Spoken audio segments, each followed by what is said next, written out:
just a second. We started with the concept of infrastructure, correct? We started with the idea of a infrastructure. What do you mean by infrastructure? If you remember, infrastructure basically is assets which are created by us, either by the government or by the private sector, which are going to be used for the promotion of growth and development. Right? We are going to achieve growth as well as development using this infrastructure. And I said infrastructure is generally divided into three parts. Traditionally, the books will say only two, but please remember now the third one. First one is the economic infrastructure. Second one is the social infrastructure. And the third one is digital infrastructure. Economic infrastructure, best example that we have started discussing yesterday: ports, railways, right? Let's say airports, etc. The social infrastructure, right? Healthcare facility, education, sanitation infrastructure. Third one is the digital infrastructure. The best example is basically the concept of Aadhaar or the idea of a Aadhaar. Now, within that, we started discussing, and after that, we started discussing different types of infrastructure. One, we have started with the idea of a power sector, right? Basically, electricity. In electricity, what we have discussed, electricity, right? Argument is simple. There are three steps. One is production, that is generation. Then there is a transmission. Then there is a distribution. Private sector is present in all of them, but along with private sector, even the government is also present. In production, we have government, that is central government, state governments, as well as private sector companies. Transmission also, government is there, right? For example, there's a company by the name of Power Grid. It is involved in transmission. Along with that, private sector companies are also involved in transmission of electricity. Then there is a concept of distribution, which is mainly controlled by the state governments. But apart from the state government, in various right cities, for example, I said Mumbai, Agra, etc., private sector companies are also present. Then what are the sources of electricity? Majority, a large chunk of electricity that we produce in India, we get it from coal sector. We get it from thermal, right? A thermal will also involve gas, thermal and gas. So we have thermal, then we have wind energy, we have solar energy, we have nuclear energy, we also have bioenergy. Right? So these are some of the sources from which we generate electricity. Then what are the concerns? What are the issues in the electricity sector? One, the losses incurred by the distribution companies are very higher. The losses are because of the AT&C losses, aggregate technical and commercial losses. The losses are also because of higher average cost of supply compared to average revenue realized. After that, we have a shortage of fuel resources. For example, nuclear energy, right? For that, we require nuclear material, we import it. Solar energy, we require solar panels, we import it. The thermal energy, we require coal, we import coal, etc. So these are some of the issues. Apart from this, the cross subsidization creates imbalances in the usages, right? The energy security, 24/7 electricity supply, even today, it's far away from being achieved, especially in the rural part of India. So these are some of the concerns regarding power sector or electricity sector. After that, some of the reforms we have discussed. Do you remember the reforms? First one is RDSS, Revamped Distribution Sector Scheme. Earlier, before RDSS, we had implemented UDAY, right? Ujjwal Discom Assurance Yojana. And after Ujjwal Discom Assurance Yojana was implemented, we wanted to reduce the AT&C losses. They have not been able to achieve that. We wanted the gap between ARR and ACS to be zero. That also we have not been able to achieve. And that is the reason under RDSS, Government of India says the assistance will be provided only when you meet the targets that have been set up under RDSS. Right? So that is one RDSS. Second one is PM Saubhagya Yojana, Pradhana Mantri Sahaj Bijli Har Ghar Yojana. Third one is a national LED program, right? National LED program, right? There also we have discussed Ujala Yojana, special purpose vehicle, right? Energy Efficiency Services Limited. Then we have discussed a renewable energy target. We have set up a target of 175 gigawatts of renewable energy capacity by 2022, but we have not been able to meet. Definitely, yes, renewable energy capacity is more than 100 gigawatts in India today. By 2030, we want to have right? Totally 500 gigawatts of renewable energy capacity. After that, we started discussing railways sector. In railways, what we have discussed, point number one, India has one of the largest railway networks in the world.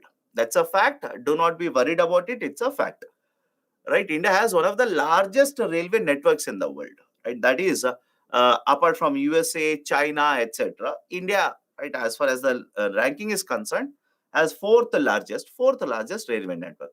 Second point is, railways in India is mainly controlled by the government. It is mainly controlled by the government. How so?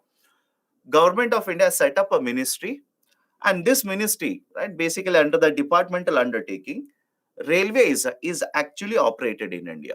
And that's the reason we say railways is a departmental ministerial undertaking. Third, railways, there are two components in the railways. One is a freight transportation. Second one is passenger transportation. In case of freight transportation, we export goods, we export certain material, etc. Passenger means people. Then what are the issues? What are the concerns regarding the railways? Simple. First one, passenger to freight ratio. Passenger to freight ratio is very low in India, which means the amount of tariffs that we impose and collect, the amount of tariff that I impose and collect from the passenger is lesser compared to the amount of tariff that I impose and collect from a passenger. I'm sorry, from the freight. Why does it happen? Very simple. It happens because we provide subsidization. I hope you understand. We provide subsidization in case of passenger transportation, and that will impact the revenues that are generated by the Indian Railways. Second, over a period of time, historically, if you see, the railways accounted for most of the freight transportation. For example, 1950s and 60s, more than 70% of the total transportation that happened in India was done through railways. But over a period of time, that has kept on declining. Roadways has kept on increasing. Roadways today accounts for around 60%, 50 to 60% of the total freight transportation, whereas railways accounts for around 30%. Remaining is through civil, that is air mode of transportation, as well as waterways mode of transportation. Why it has happened? We have seen certain reasons as to why this has declined. And what is the impact? If it reduces, the revenue generation is very, very less. Third problem in case of railways is the operating ratio in case of railways is very high. Operating ratio is what?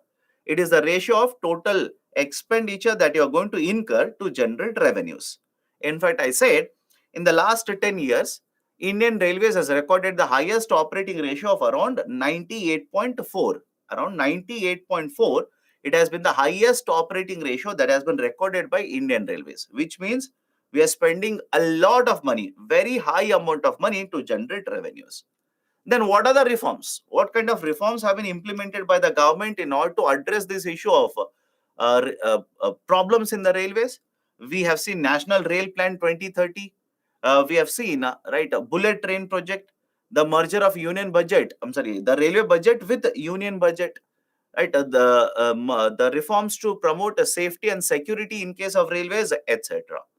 So that is the point that you have covered yesterday. Let me continue. Let me take up the next concept, next type of infrastructure, roads. Now, point number one, anybody wants me to define what is the road? Right, let me know. Road is one of the mode of a transportation. In fact, the most favored mode of a transportation in case of India. Roads have been developed by the private sector. Please remember, roads in India are developed by the private sector, are also developed by the government. It could be local government, it could be, right, let's say the state government. Roads are developed by the central government also. So basically, private sector as well as the government, both are present in case of development of roads. Second important point, if you connect the total length of the roads in India, if you connect the total length of the roads, I'll come back to this slide, don't worry. The total length of the roads in case of India is more than 63 lakh kilometers. More than 63 lakh kilometers. Please remember this. And again, do not by heart this number. Why? From 1 year to next year, the data will keep on changing. It's not that, I'm pretty sure all of you know that. It's not that government says we are not going to construct any amount of roads now. On day-to-day basis, road construction takes place in India. So do not buy heart this number. So overall length of the road in case of India is more than 63 lakh kilometers, which is one of the largest road networks in the global market. Right? India has one of the largest road networks in the global market. That's the second point. Third point, from the context of the central government, which ministry, from the context of central government, which ministry actually is responsible for taking care of road infrastructure in case of India? Remember this, there is a Ministry of Road Transportation and Highways. Ministry of Road Transportation and Highways. Road Transportation and Highways. This is the ministry. And Mr. Nitin Gadkari is the minister. Okay. MORTH. MORTH. That is the short form, Ministry of Road Transportation and Highways. So at the center level, it is this ministry which is responsible for implementation of road infrastructure projects or taking care of overall road infrastructure projects in India. Now, what are the issues? What are the concerns regarding the road infrastructure? If you ask me, please do not by heart how many national highways are there, how many national highways will run from left to right, that is east to west, west to east, or north to south, south to north. It's useless. Please do not by heart it. Those kind of concepts are only relevant for other exams, let's say maybe banking exam, SSC, etc. But for UPSC, I don't expect UPSC will ask you a question which which highway will run from left to right or right to left. That is of no material consequence to you. But think of it, please think of it. When I say don't by heart, it doesn't mean you will have to skip everything. For example, please do let me know, in light of the Balasore accident, I repeat, in the light of Balasore accident, can UPSC ask you, right, what is that name of the railways, right? About that railways, can they ask you? Please think of it. In the light of Balasore accident, because of that I'm saying, because of that, can they ask you what is that railway, right? What is the services, right? What is the average, right, length of this railway route, etc.? Possibility is there or not? But apart from that, please do let me know, is there any consequence of these kind of railways in case of UPSC exam? For example, Vande Bharat. Vande Bharat has been operating for many, many years now. It's not that yesterday Vande Bharat started operating. It has started operating for many years. So far, UPSC has not asked a question. Suddenly, if something happens, right, some technology has been introduced, or let's say, right, a certain accident has taken place, and that is the precise reason why UPSC might pick up. I'm not saying they will pick up. I'm saying they might pick up that article. They might ask a question around that article. So that's the reason whenever you come across infrastructure, you don't have to remember how many railway lines are there, how many roads are there, how much, right, let's say state highways are there. That is of no consequence for UPSC. If there is some relevant issue, if something is related, only then they'll pick up the question. Okay, so keep your eyes open. If something is there in the newspaper regarding this, then focus on it. Now come to the issues related to road infrastructure. What are the issues? First one, land acquisition has become a problem for construction of road infrastructure. Anybody has a problem with this? Land acquisition has become a problem for road infrastructure. Many infrastructure projects, including roadways, have faced this issue of land acquisition. Right? A bullet train project has faced. I'll give you one more example. Have you heard of Silver Line railway project? Silver Line project, Kerala government. They also faced opposition for land acquisition. Right? Many other infrastructure projects, including roadways, land acquisition is a problem. And now in case of roadways, what has been done, I'll tell you, I'll give you the reform. Just give me 1 minute. Second, out of all the highways in India, out of the total road network, there is a very small percentage of the road network which can be called as a national highway. Now, why this is important? Please tell me. Don't you think most of the freight transportation in case of India will be done using national highways? Think of it. Please think of it. If you want to transport in India, will you use, let's say rural roads, or will you use national highways?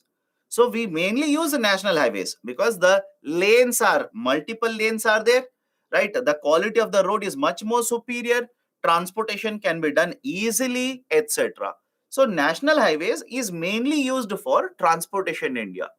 But if you look at the breakup, please have a look at the breakup. You do not by heart the numbers, remember the percentages.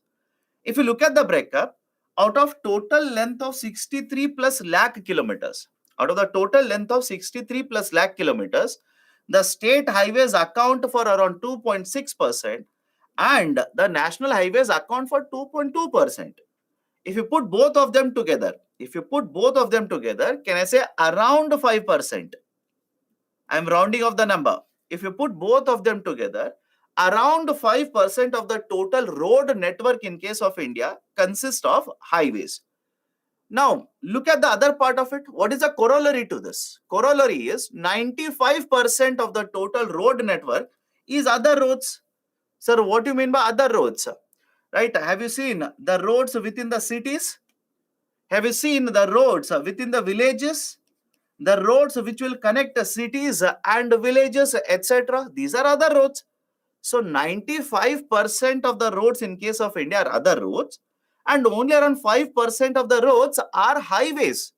And within that also, national highways is just 2.2%. Now please do let me know, right? Do you think in a country where most of the transportation happens through road, point number one. Point number two, most of the road network is just other roads.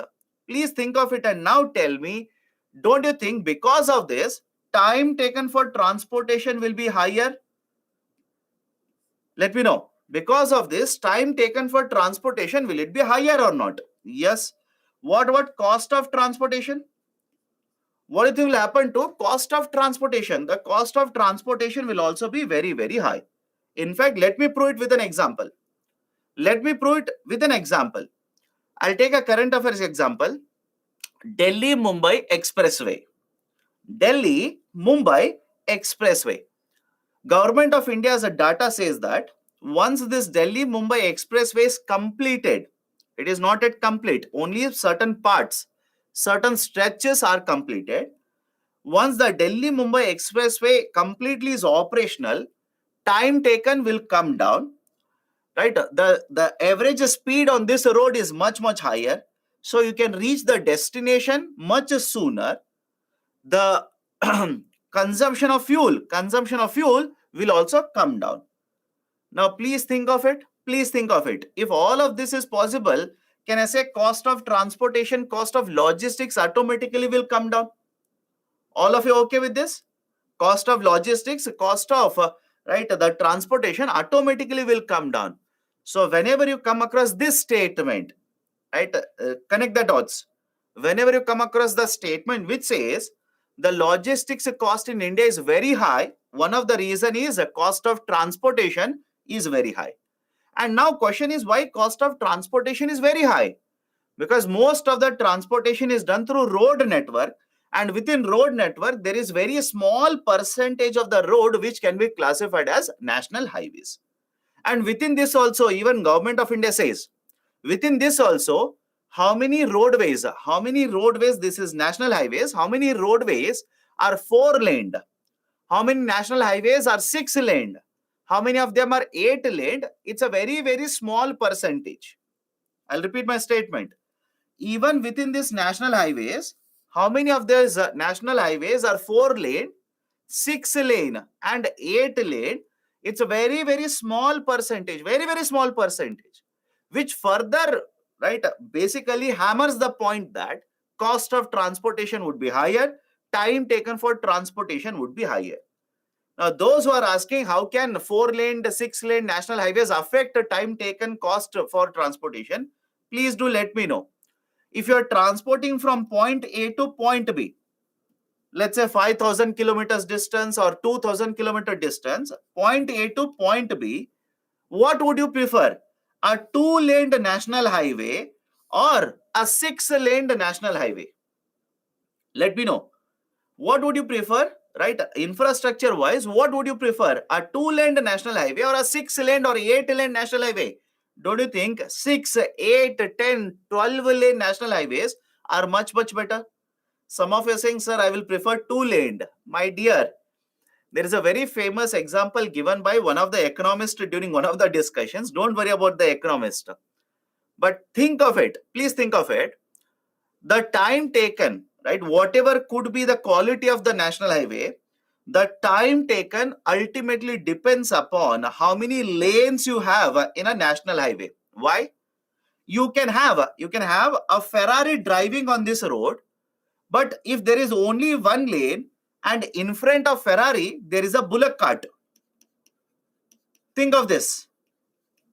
Let me give you a very simple example. You might have a Ferrari, right, driving on this particular road, and in front of a Ferrari, if there's a bullock cart, and if there is only one lane national highway, do you think time taken by this Ferrari car will be lesser?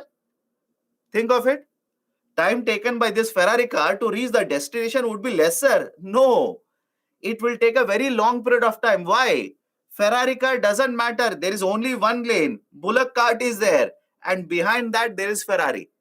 Right? You might have a 12 bhp, 20 bhp, 2000 bhp, whatever horsepower you might have. Because there's a bullock cart ahead of you, you will not be able to overtake it. You will have to go behind this only.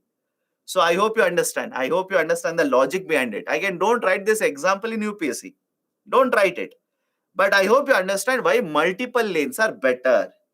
Right? Why multiple lanes are better. Having multiple lanes, especially 6-lane, 8-lane, 10-lane, 12-lane, etc. It is always better. For example, I'll take the same one again. Delhi-Mumbai Expressway. Right? Don't you think Government of India has announced this? In future, if more lanes are required in this expressway, we already have acquired the land. We'll be able to extend, create more number of lanes. If you don't trust me, read it. Read it very carefully, you'll understand it.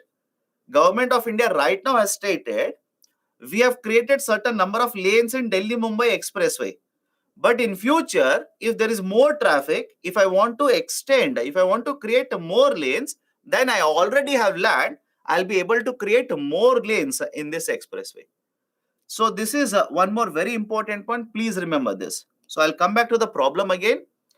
Large portion of the roads in case of India are basically other roads. Only small percentage is national highway, and within this also, very small percentage is 4-lane, 6-lane, 8-lane national highways. Next, cost of transportation in case of India is very higher. Already we have very less road network of national highways. Now every 40 kilometers, every 50 kilometers, there is a toll. There is a toll. And as a result of this, don't you think, again further, the time taken for transportation will increase? Right? The cost of transportation automatically will start increasing. So cost of transportation is higher through national highways or let's say road networks in India. Lot of delays, right, are experienced in the completion of projects. Either the court will intervene or one of the department will delay giving clearances, right, or land acquisition will go to the court, right, there is a dispute on the land that has been acquired, etc. So lot of delays have been observed in the completion of road infrastructure projects. Large part of the logistics sector is unorganized, right? Remember the term here. Large part of the logistics is unorganized in India, informal in nature. First and foremost, what do you mean by logistics? Logistics refers to set of activities that you will undertake to move a product from point A to point B. I've told you this earlier in case of GST discussion. Again, I'm repeating it. What is logistics? It refers to set of activities, type of activities that one will undertake to move a product from point A to point B. That is called as logistics. For example, packaging, right, is part of logistics, right? Warehousing, transportation, all these are part of logistics only. Now imagine you're a manufacturer. You're a very large manufacturer. you're producing in one state and you want to ensure that this product will reach in multiple states. The product will reach multiple states. That is what you want to do. Now, in this context, please tell me, would you prefer a logistics company which is set up across India or a local logistics supplier? Think of it. You're a manufacturer. You're producing the state of, let's say, Gujarat. You're producing in the state of, let's say, Tamil Nadu, or you're producing in Maharashtra. Now you want to move this, right, to northeastern part of India. You want to move it to western part of India. You want to move it to southern part of India. So don't you think in this particular context, if you want to use the logistics company, you want to use a logistics company which is very large, which has warehouses across India, which has a lot of trucks which can be used for transportation. For that to happen, you need organized logistics sector or formal logistics sector, right? Very large companies, very large companies can provide these kind of facilities. Now, if these are very small companies, unorganized, informal in nature, local level suppliers, don't you think the cost for warehousing would be higher for you? The cost of right moving across the state would be a burden for you, right? You will not be having a seamless mode of transportation across India. So that becomes a problem. Most part of the logistics in case of India, it is unorganized.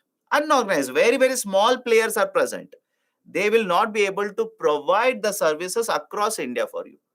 And if you want to promote manufacturing, if you want to promote a make in India, you want to promote, right, let's say production of goods and services in India, you should have organized logistics sector. So that is one more concern regarding, right, the overall infrastructure, specifically targeting road infrastructure. Done. So these are some of the issues associated with the road infrastructure. Now, right, apart from this, please have a look at the data here. Before I go forward, have a look at this data. Before I go forward, please look at the right side of the PPT. There's a pie chart. There is a simple pie chart which has been given. I've given you this data earlier, but just to consolidate it. What is this data? If you remember earlier, we have discussed concept of PPP, correct? Let me know. Anybody in the classroom who says, sir, we have not discussed PPP, then I'll say, my dear, open yesterday's PPT. Yesterday's PPT only we have discussed PPP, by the way, public-private partnership. And if you remember, I told you one point, one concern regarding PPP. What is the concern? Most of the PPP projects implemented by the central government, these are there in the roads sector. And second concern I said was, most of these PPP infrastructure projects are there in developed states or let's say industrial states such as Tamil Nadu, Karnataka, Andhra Pradesh, Maharashtra, Gujarat, etc. Now, please have a look at where most of the PPP projects are implemented by the central government. Please have a look at it.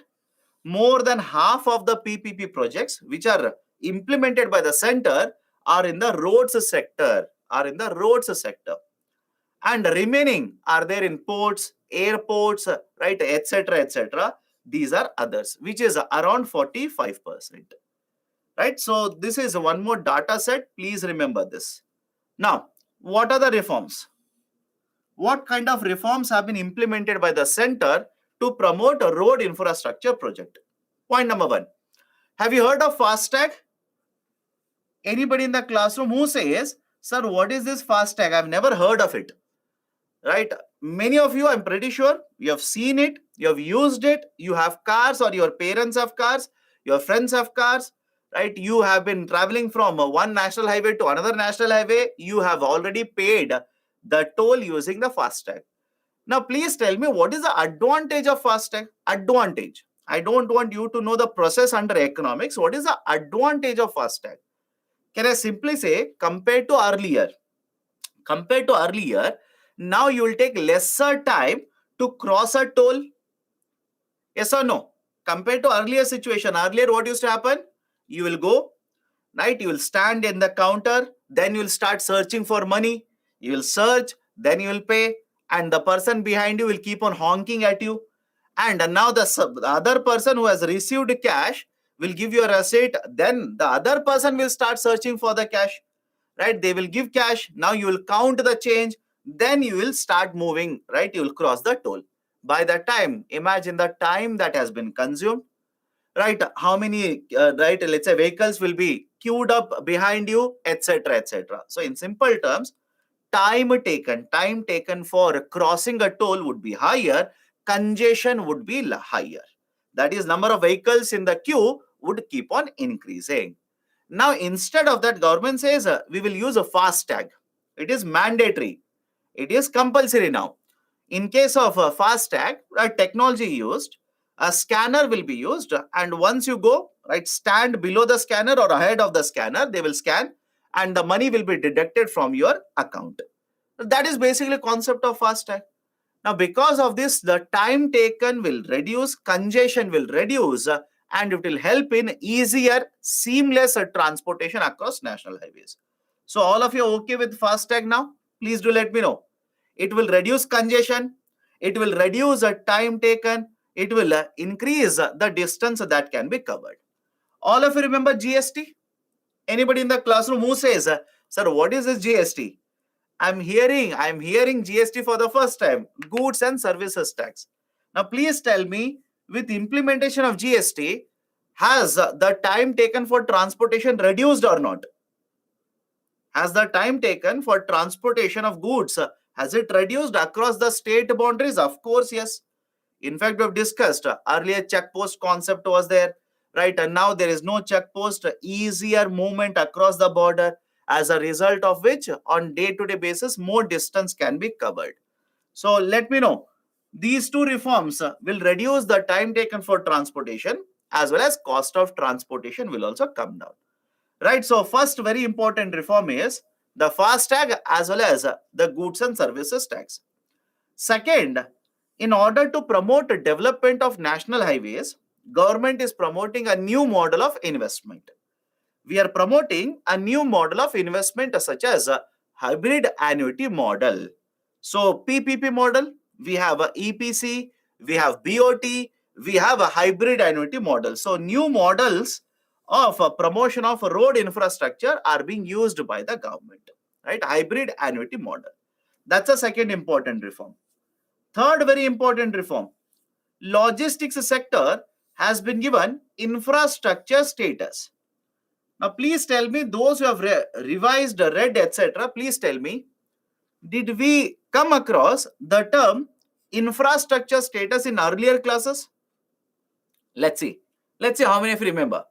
We have come across it. I am checking whether you remember. I remember. I know that. Right? Did we come across the term infrastructure status earlier? Yes. If you remember, the cold chain infrastructure projects, have been given infrastructure status. Right? I wrote that. It has been given infrastructure status. Now, what do you mean by infrastructure status? Please understand the objective behind it. Whenever any infrastructure project is given the status of infrastructure, it simply means they can borrow for longer duration from the market. They will be allowed to borrow from some of the investors who want to invest for longer duration in the market. For example, there are certain investors, for example, insurance companies, pension companies. And remember this, insurance companies and pension companies always prefer to invest for longer duration, not for shorter duration. So they'll be able to approach these kind of investors, issue instruments. Sir, what kind of instruments? Can I say bonds?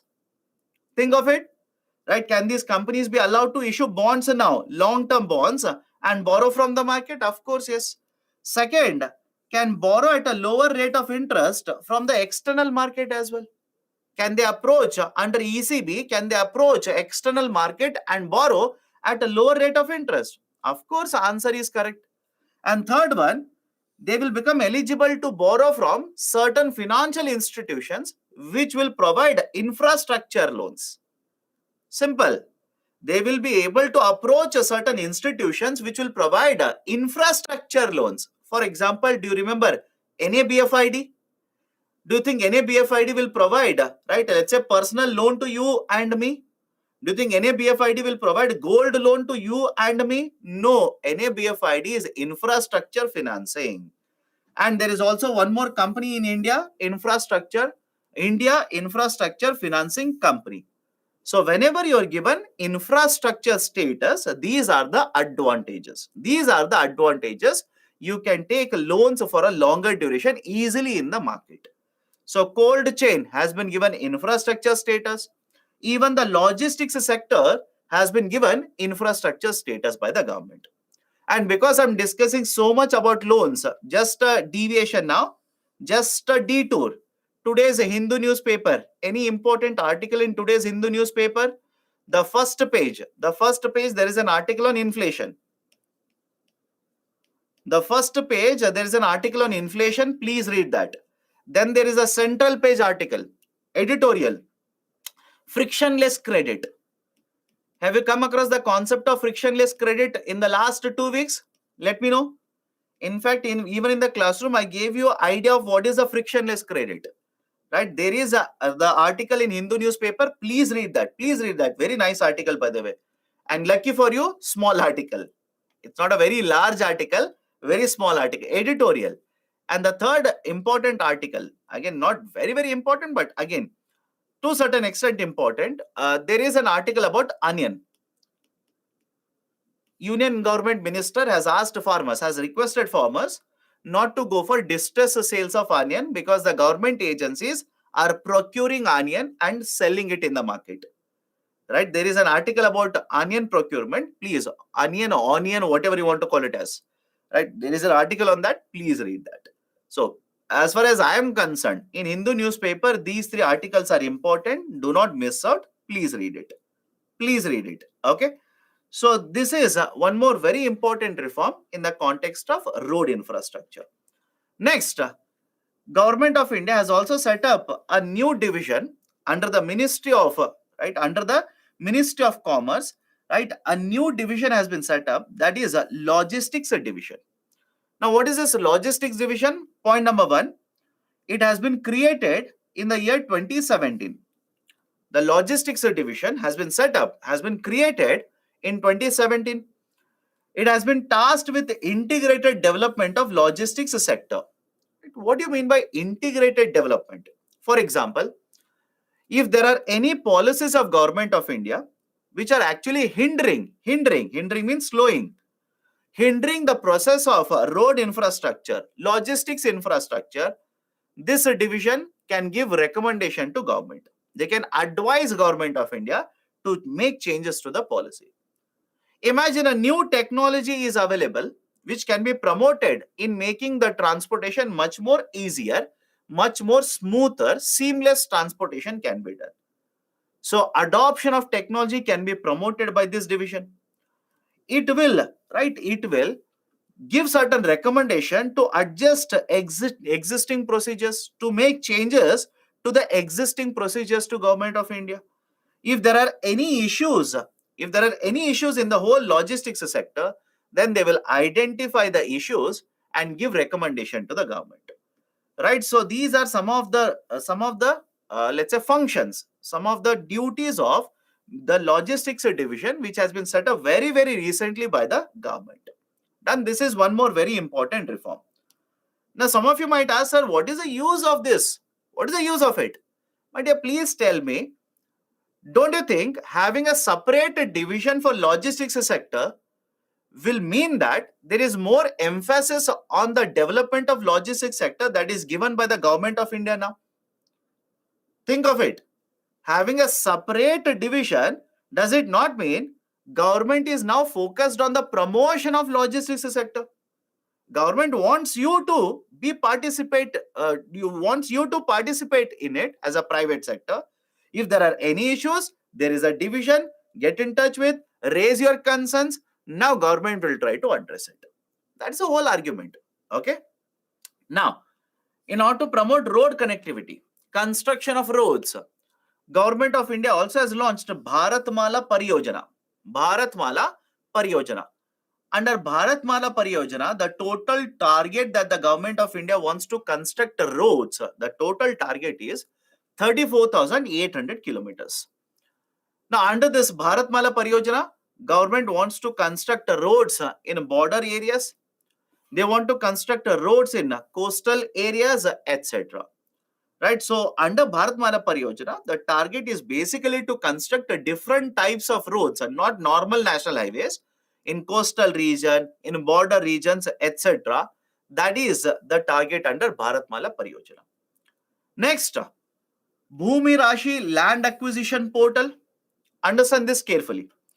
Bhumi Rashi is a portal that has been established, that has been set up by the Ministry of Road Transportation and Highways.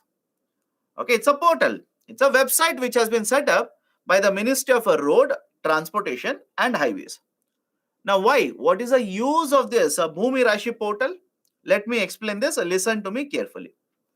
Imagine you are the minister, okay, right? At 6:45, I'm making you the minister for road transportation and highways. Now, you want to acquire certain amount of land. Earlier, what used to happen? Your ministry will prepare a proposal. It will prepare a list of the people from whom you will have to acquire the land. Now, this list, this particular file will be sent to Ministry of Finance. It will be sent to Prime Minister's office. It will be sent to Ministry of Urban Development if you are acquiring land in an urban area. Ministry of Rural Development if land is acquired in a rural part of India. Ministry of Agriculture if agriculture land has to be acquired, etc. Now, please think of it. A physical file, right? A physical file will keep on moving from one department to another department, one authority to another authority. Don't you think the time taken for getting all the clearances, all the approvals will be very, very long? Yes or no? If the files will keep on moving from one table to another table, one ministry to another ministry, can it take a very longer time period? Will it delay the process of acquiring land, etc.? Rather than this, now a new portal has been set up by the Ministry of the Highways, under which they want to speed up. Expedite means simply speed up the process. They want to increase the speed of getting all these clearances. How it will be done? Rather than having a physical file, now digitally, all these approvals will be obtained digitally. I repeat, the proposal, how much land is required, what are the lands survey numbers that we will be acquiring, how much of it is in rural India, how much of it is in urban India, etc. All of this will be prepared online. It's a digital file. Now, this digital file will be sent to all the relevant ministries. Now, please think of it. Compared to earlier situation, will the new system reduce the time taken for getting approvals? Yes or no? Will it reduce the time taken? Of course, yes. It will help easier, right, approvals for land acquisition. That is basically the concept of Bhumi Rashi portal that has been set up now. It has made the land acquisition for national highways error-free and more transparent. Under this, the notification at every stage will be processed in real-time basis because we are not looking at physical documents. Everything is being done online now. The portal has been created for expediting the process for publication of notification for land acquisition. After launching the portal, look at the time frame. After launching the portal, government says the processing time for land acquisition that was earlier, it used to take multiple weeks, that used to take multiple months. Now it can be done in 2 weeks. It has been reduced just to 2 weeks itself. Everything is being done through the portal, through online systems. That is one more very important reform, Bhumi Rashi portal. Okay. So these are some of the very important points regarding road infrastructure in case of India. Anybody has got any kind of issues? Can we go forward? Let me know.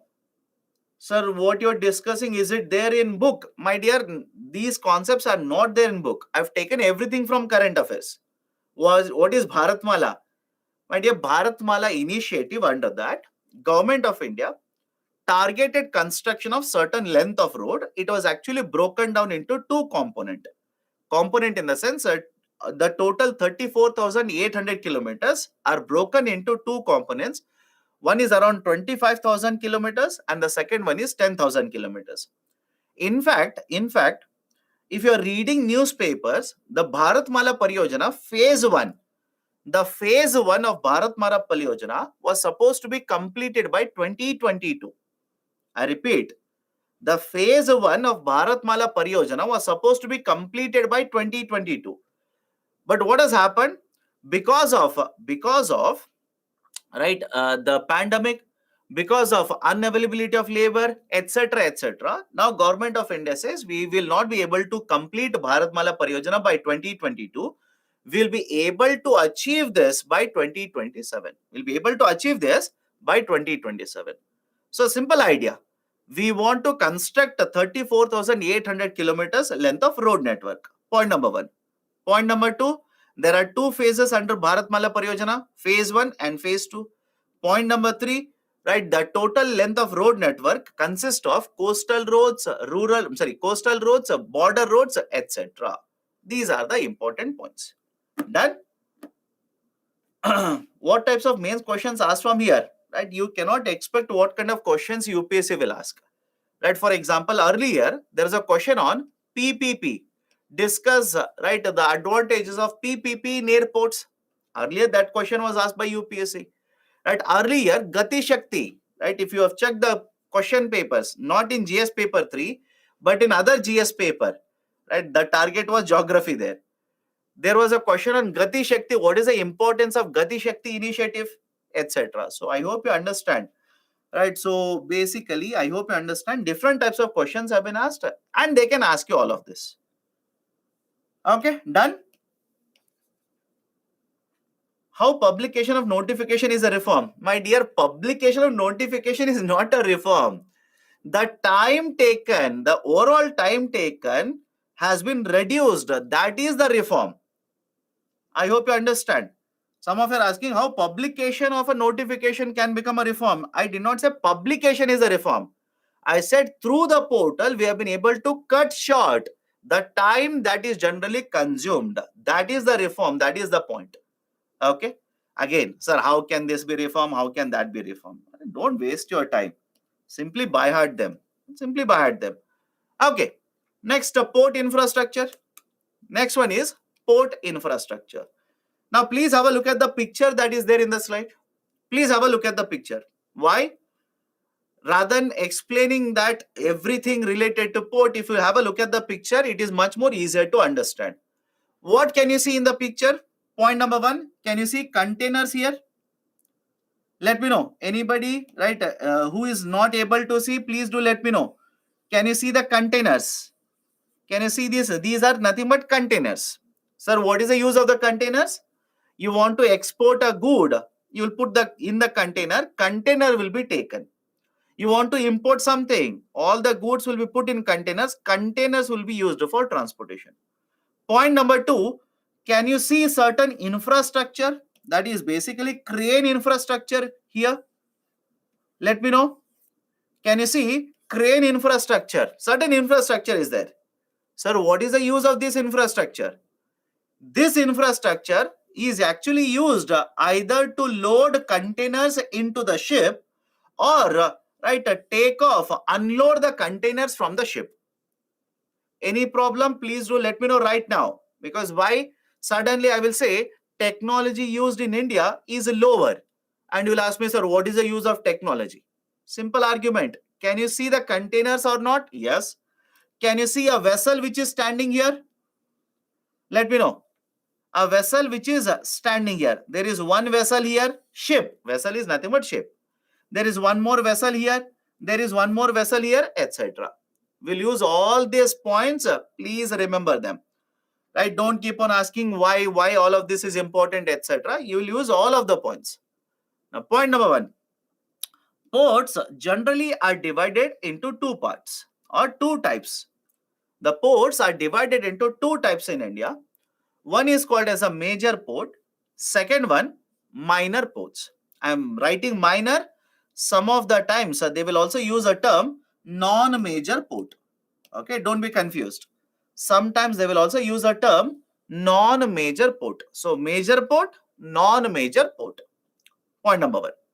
Point number two. How many major ports are there in India? 12 major ports are operational in India. There are 12 major ports which are operational in India. And interesting fact, if you have seen how the major ports are located, 6 are located in the eastern coast of India, 6 are located in the western coast of India.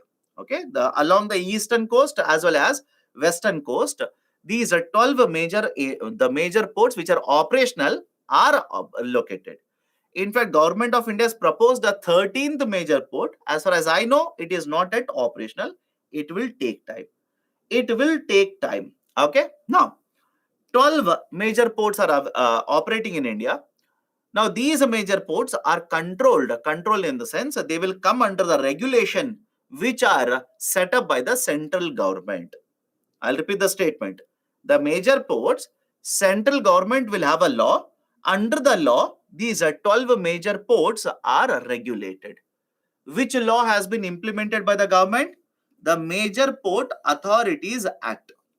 Central government has implemented Major Port Authorities Act, under which all these 12 major ports are regulated. These 12 major ports will account for handling 54% of the cargo. That is, most of the cargo, or more than half of the cargo, is handled by these 12 ports in India. And right, already mentioned, these come under the jurisdiction of the central government. Now, what is a minor port? Minor ports do not come under the jurisdiction of the central government. These come under the jurisdiction of the state governments. They will come under the jurisdiction of the state governments. There are more than 200 non-major ports or minor ports in India. These account for around 45%, around 45% of the cargo traffic. And these will come under jurisdiction of the state government already mentioned.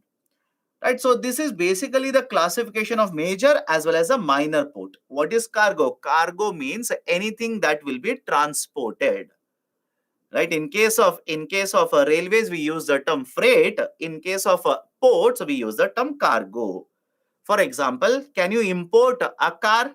Car is called as a cargo. Can you import a steel into India? Steel is called as a cargo.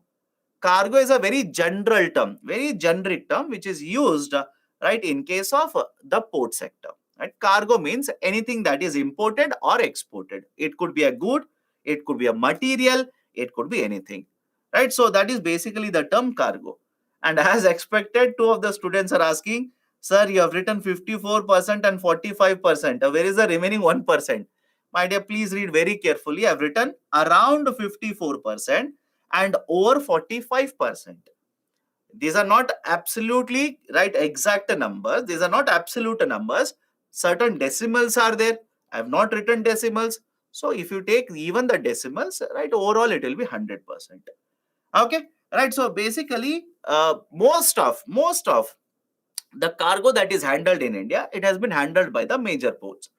But if you look at it, historically, most of the cargo, there was a point of time when more than 70%, more than right 60% of the cargo was actually handled by the major ports. But over a period of time, even the non-major ports or minor ports, they have started becoming more and more competitive. And over a period of time, these are also accounting for more and more cargo to be handled by the minor ports. Right? So this is basically the division of port infrastructure in India. Now, what are the issues in the ports? What are the problems in the ports? Point number one, the turnaround time is very high in India. I repeat, turn around time. They will use a short form of this, TAT. Turn around time is very higher in case of India compared to the global average. What is the global average? The global average is somewhere around 1 day. around 1 day. And many of the ports have a turnaround time of 16 hours. Many ports have 18 hours. In case of India, the turnaround time is around 2 days. It is around 2 days. What do you mean by turnaround time? Please have a look at the definition here. The average time taken between arrival and departure time for the vessels. Vessels are nothing but ships here. Sir, why do they take so much amount of time? Please have a look at the picture here. Please have a look at the picture. Point number 1. Please tell me what kind of technology we use for loading the containers and unloading the containers. Can it have an impact on turnaround time of the vessels? Think of it and please do let me know. Whatever kind of technology we used to load and unload containers, will it have an impact on turnaround time? Of course, yes. Of course, yes. It will have a large amount of time. Second, right? How many places are there in a port? Places, these are called as berths. B-R-T-H, berth in a port. Right? Imagine, just imagine, right? Imagine there are only 4 cranes which are there in a port. Imagine there are only 4 cranes. And let's say 8 ships will come. 8 ships will come and we need to unload containers from all the 8 ships. Now please tell me, will it take more time or not? Very simple argument. Right? Do not complicate all of this. For a common man, all of this is not required. But you tell me, right? With this kind of a technology, with a lower number of berths, etc., will it have an impact on, right, turnaround time? Answer is yes. Answer is simply yes. That is the precise reason the turnaround time in case of India, it is more than the global average. It is more than the global average. Second, poor infrastructure, right? Or let's say we need to update. We are having old technology, old infrastructure, we need to update it. What is the issue here? The roads within the ports and connecting the ports, we need to develop these roads. I'll come to this point, don't worry. Machinery and cargo handling equipments that we have, these are inadequate. We need to have better kind of equipments. We need to have more equipments. Any problem with this part? This should be very clear to you at least now.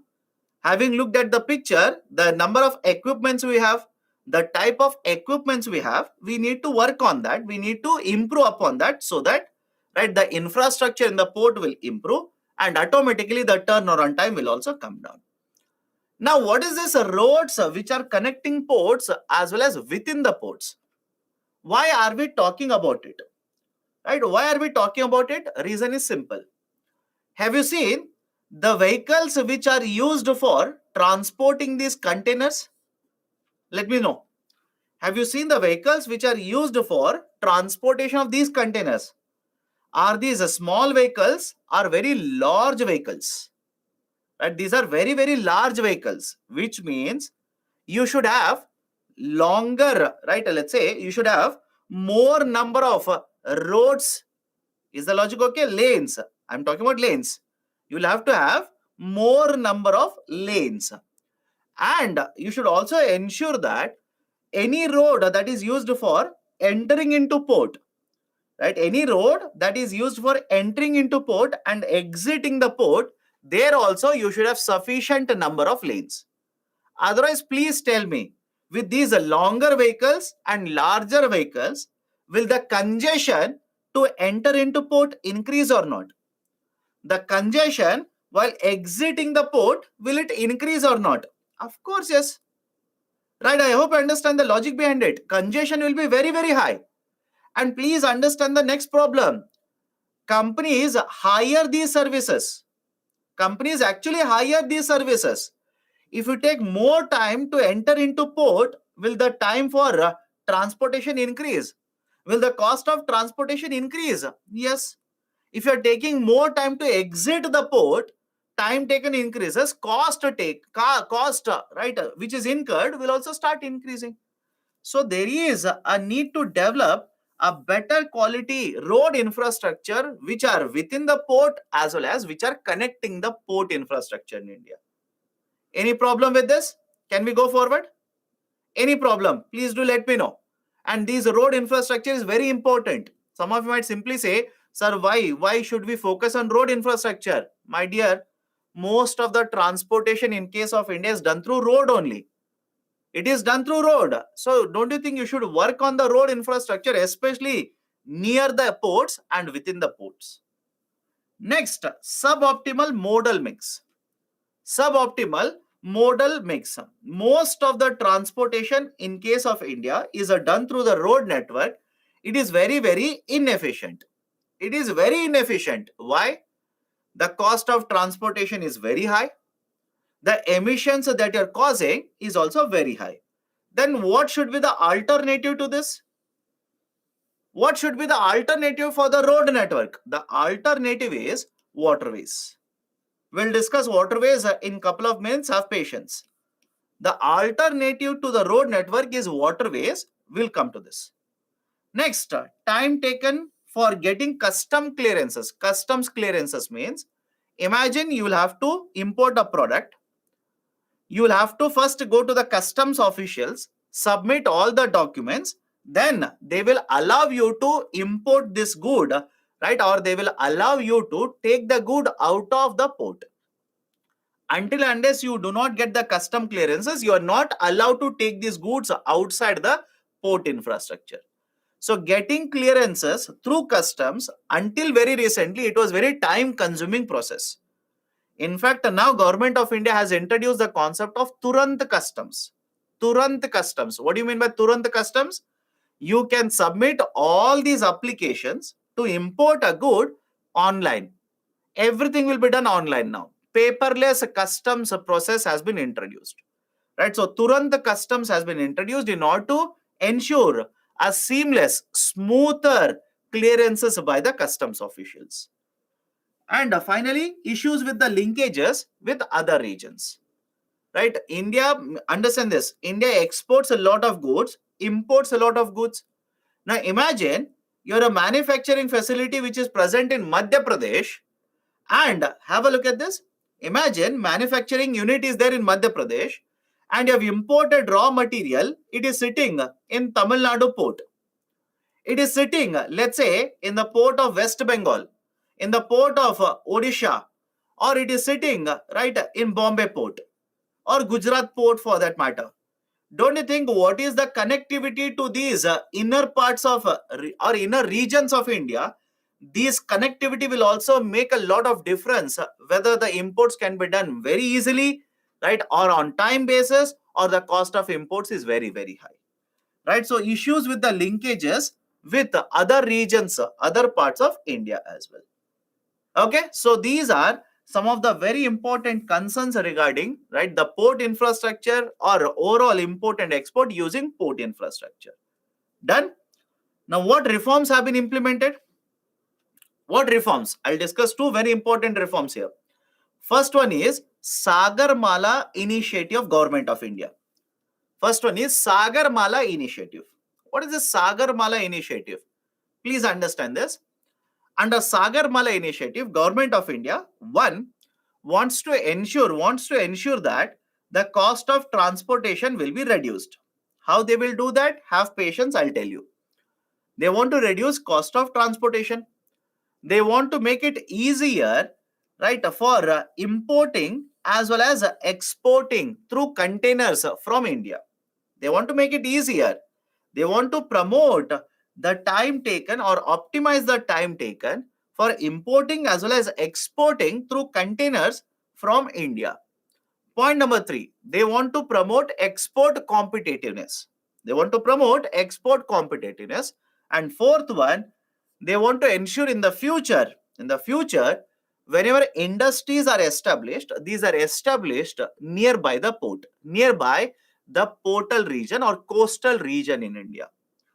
Now, how are we trying to achieve all these objectives under Sagarmala?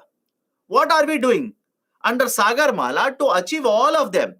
Point number 1, we will go for port modernization. We'll go for modernization of the ports. That is, old ports are there. We'll try to introduce a new technology, new equipments. We will try to promote more mechanization in the older ports. And in addition to the older ports, we will also construct new ports in order to promote more and more exports from India and import easily into India. That is point number 1, pillar 1 under Sagarmala. Pillar 2, port connectivity. We have seen that there's a problem. Problem is what? We are importing or we are exporting from other parts of India. Road connectivity is very poor. There is no proper rail connectivity. There is no waterway connectivity. So government of India says we will upgrade rail or road connectivity, and we will also develop inland waterways. And we will also develop inland waterways. I'll come to waterways in a minute. Have patience. Third one, port-led industrialization. Now please think of it. Imagine this is the port. Okay, imagine this is a port. What would you prefer? Assuming this is India, right? The lower part of India, coastal region. What would you prefer? Setting up industry which is involved in the exporting nearby the portal region or coastal region, or establishing this manufacturing facility in other part of India? Don't you think establishing these industries nearby the coastal regions will promote easier exports, will promote easier imports? For example, sir, any country which has done it, I believe, or I hope, at least I believe I've told you this when I discussed special economic zones. I said, if you look at China, you can do it even today, by the way. If you look at China, where have they developed their special economic zones? Most of their special economic zones are there in the coastal regions. Is it okay? I'll repeat it again. Most of their special economic zones are present in the coastal regions, very nearby to port region, right? For example, have a look at it later. All of you heard of LOC? Let me know. All of you heard of LOC, right? The border of China, southern border of China, there is a sea called as LOC. If you look at the LOC, along the borders of LOC, you will see multiple ports. And along the ports, you will see multiple special economic zones which are established in China. And these are not smaller SEZs. These are very, very large SEZs. And what is basically the objective of an SEZ? What is basically an objective of SEZ? Is it not to promote exports? Is it not to import a raw material and promote more and more exports? So when you are present nearby the port itself, when you're present nearby the port, right, you do not have to be worried about bad road infrastructure. You do not have to be worried about waterway connectivity, etc., because you are very near to the port. You can easily export them from India to rest of the world. That is the precise reason. Now under Sagarmala, we want to promote coastal industries. We want to promote coastal SEZs, special economic zones. Does it make sense or not? Anybody in the classroom who says, sir, it doesn't make any sense, we need not follow all of them? My dear, it makes perfect sense. Next, coastal community development. Coastal community development. Coastal tourism projects can be promoted. Fishing harbors can be promoted.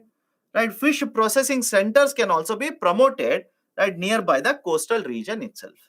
Right, in fact, right, let me know, is Government of India promoting coastal tourism projects now? Let me know. Right, is Government of India promoting coastal tourism projects? Right, yes, government is actually promoting tourism projects in the coastal regions. Right, so these are some of the very important pillars, right, the 4 pillars of, right, Sagarmala initiative. Can we go forward now? Okay. How ports are in LOC? There is no sea. My dear, who said go to LOC? I said, right, I'm talking about southern part of India. At least that physical geography, I know.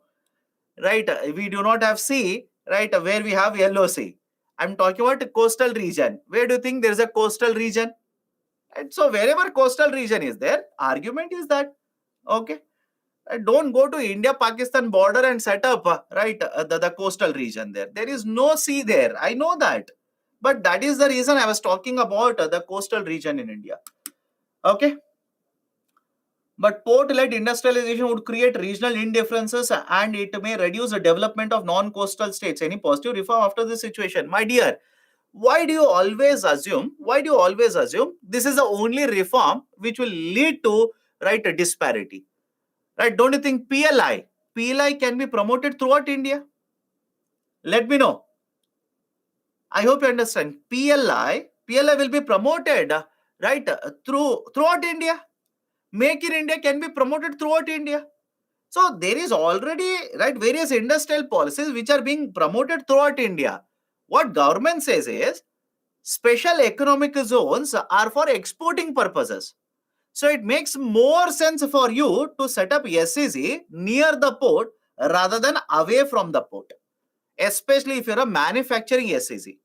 If you're a service sector SEZ, doesn't matter because you are not exporting through containers. You can set up throughout India. But what about manufacturing SEZ? Does it not make more sense to set it up nearby the port itself? Okay. Okay. What is the concept of blue beaches? My dear, you're talking about ecology and environment in economics classroom. Right? You're talking about ecology and environment in economics classroom. Blue beaches is a different concept. Yellow sea, sir, some here yellow sea. Arey Baba. Yellow sea. Right? Yellow, color yellow, not yellow sea. Arey Baba. Right? I'm not talking about LOC, alphabet LOC, line of control. No.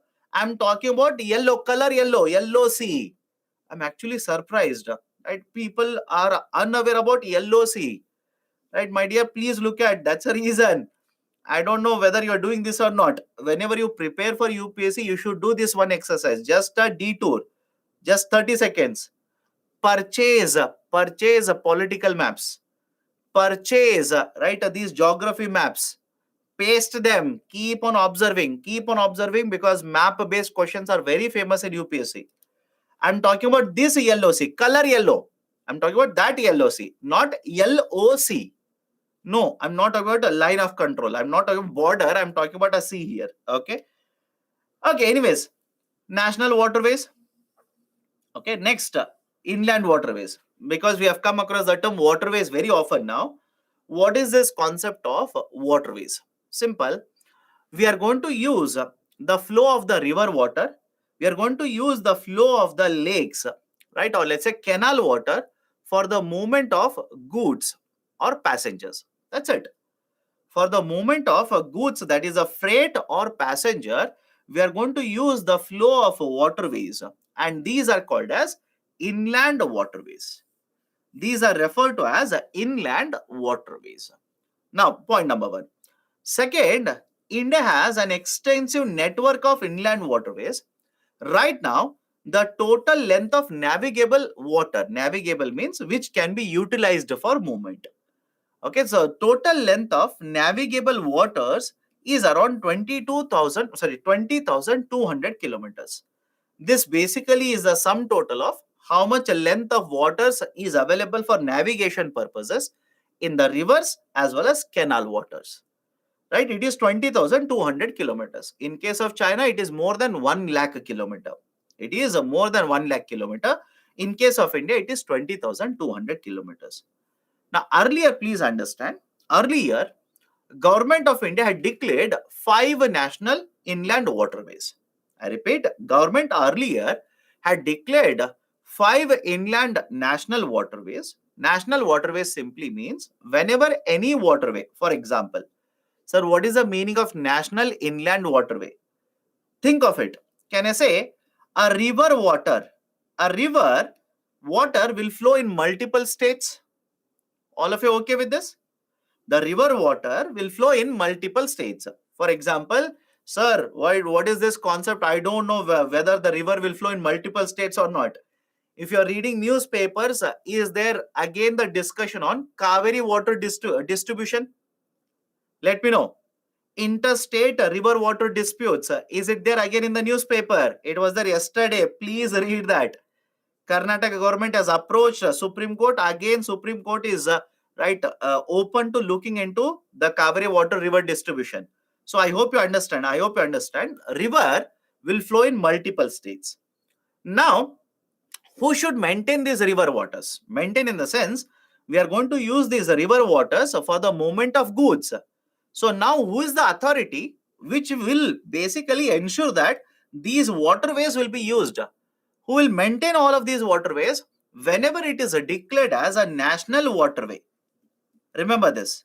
Whenever it is declared as a national waterway, the river waters for maintenance, for movement of goods, etc., will come under the control of the central government. Very simple. I'll repeat it again. Whenever river waters, right, inland waterways are declared as national waterways, it simply means central government will have authority over maintenance, usage of these river waters for transportation, for cleaning, etc., etc. That is the argument. So earlier, only 5 waterways in India were declared as national waterways. Government of India in 2016, I repeat, Government of India in 2016, right, passed a bill, National Waterways Act of 2016. And under National Waterways Act of 2016, Government of India has declared now 100 waterways as a national waterways. I'll repeat the statement. As per National Waterways Act of 2016, right, earlier 5 waterways, including that, now Government of India has declared 111 waterways as national waterways, which means Government of India will have the right over usage of this water for transportation purposes. For transportation purposes. So inland waterways, right, today in case of India are being developed. Again, I'm talking about national waterways are being developed, right, are being promoted by one authority which has been set up by the government, Inland Waterways Authority of India. Inland Waterways Authority of India, AWAI. Inland Waterways Authority of India. So IWAI, it is this authority which has been set up to maintain, operate these national waterways in India. So inland waterways has a huge potential for both goods transportation, that is cargo, as well as the passenger transportation. Inland waterways are much better compared to the road mode of a transportation or railways mode of a transportation. Right. So these are certain very important points regarding the concept of national waterways. Now let me do a critical evaluation here. What are the benefits? What are the advantages of using waterways? Point number one, these will cause a lesser emission compared to railways and roadways. That should be very clear to you. There is no doubt regarding it. These will cause lesser emission compared to roadways and railways. Second, the cost of transportation through waterways is much lower compared to roadways and railways. Now, because we will start using the waterways now, right? Because we'll start using and promoting more and more usage of waterways, right? Don't you think along the waterways now warehousing infrastructure will be created? Yes or no? You want to promote waterways, warehousing infrastructure will be created. Companies which will operate vessels would be established. More and more vessels would be purchased. So more demand for labor will be there. That is, more job opportunities will be created here. Next important advantage, waterways are declared as national waterways. Do you have any requirement of land acquisition here? Unlike, let's say, development of airport, development of a national highway, do you have any requirement of land acquisition? No, Government of India will simply declare this as a waterway. Water is already flowing. So government will declare this as a waterway. It will come under the control of the central government. So no need of a land acquisition. So land acquisition problems in waterways would be addressed. Right? Reduce the cost of transportation. Land acquisition problem will not be there. Will benefit not only for the freight transportation, but also passenger transportation will be benefited. Tourism projects can be promoted, etc. The best example that I can think from the current affairs is MV Ganga Vilas. Please read about this. MV Ganga Vilas. Right? MV Ganga Vilas. And in fact, very recently, this was there in the current affairs. Right? This Friday, I'll give you this article. This was there, by the way, in the current affairs. You can check it. Very recently, one of the waterways is being used to connect India-Bangladesh trade. I'll repeat the statement. Very recently, there is one waterway that has been used by the government to connect India-Bangladesh trade. So, in order to promote trade, you can use waterways. In order to promote coastal tourism projects, you can use waterways, etc. So, these are some of the advantages of waterway usage. Having said so, are there any concerns? Are there any problems related to using waterways? Of course, yes. First one, right? These waterways require constant dredging on account of silting. Now, what is this dredging and silting? Simple question to all of you. Is geography over for you people? Let me know. If it is not over, don't worry. If it is not over, please do not panic. It will be there. You have annual calendar. Please have a look at it. Right? And if it is over, it is very easy. If it is not over, listen now. Whenever river water will flow, can I say it will carry certain material along with it? Yes or no? Anybody has a problem with this? The river water will flow, it will carry certain material along with it, right? Sediments, finer clay parts or pebbles, etc. Now let's say this is the course of the river. This is how river is flowing. The river will carry lot of these material, right? Whether it is a clay, sand, right, a stone, don't worry about it. Understand the logic. It will carry the material and let's say it will continuously keep on depositing the material here. Please tell me what has happened to the width of the channel. Let me know what has happened to the width of the channel. Channel means what is the river flow here. The width of the channel will come down. And if these right soil particles, right, on account of erosion somewhere, it will erode somewhere, it will get carried along with the river water. Imagine the deposition will be done here. Let's say the deposition will be done here. Now please tell me what will happen to the depth of the channel. Can I say the depth of the channel will also come down? Now, don't you think because of this, right, the waterways cannot be used for the mode of transportation. Many of the vessels might get stuck up in the river water itself. So what we do is, in order to address this, it is called a silting process.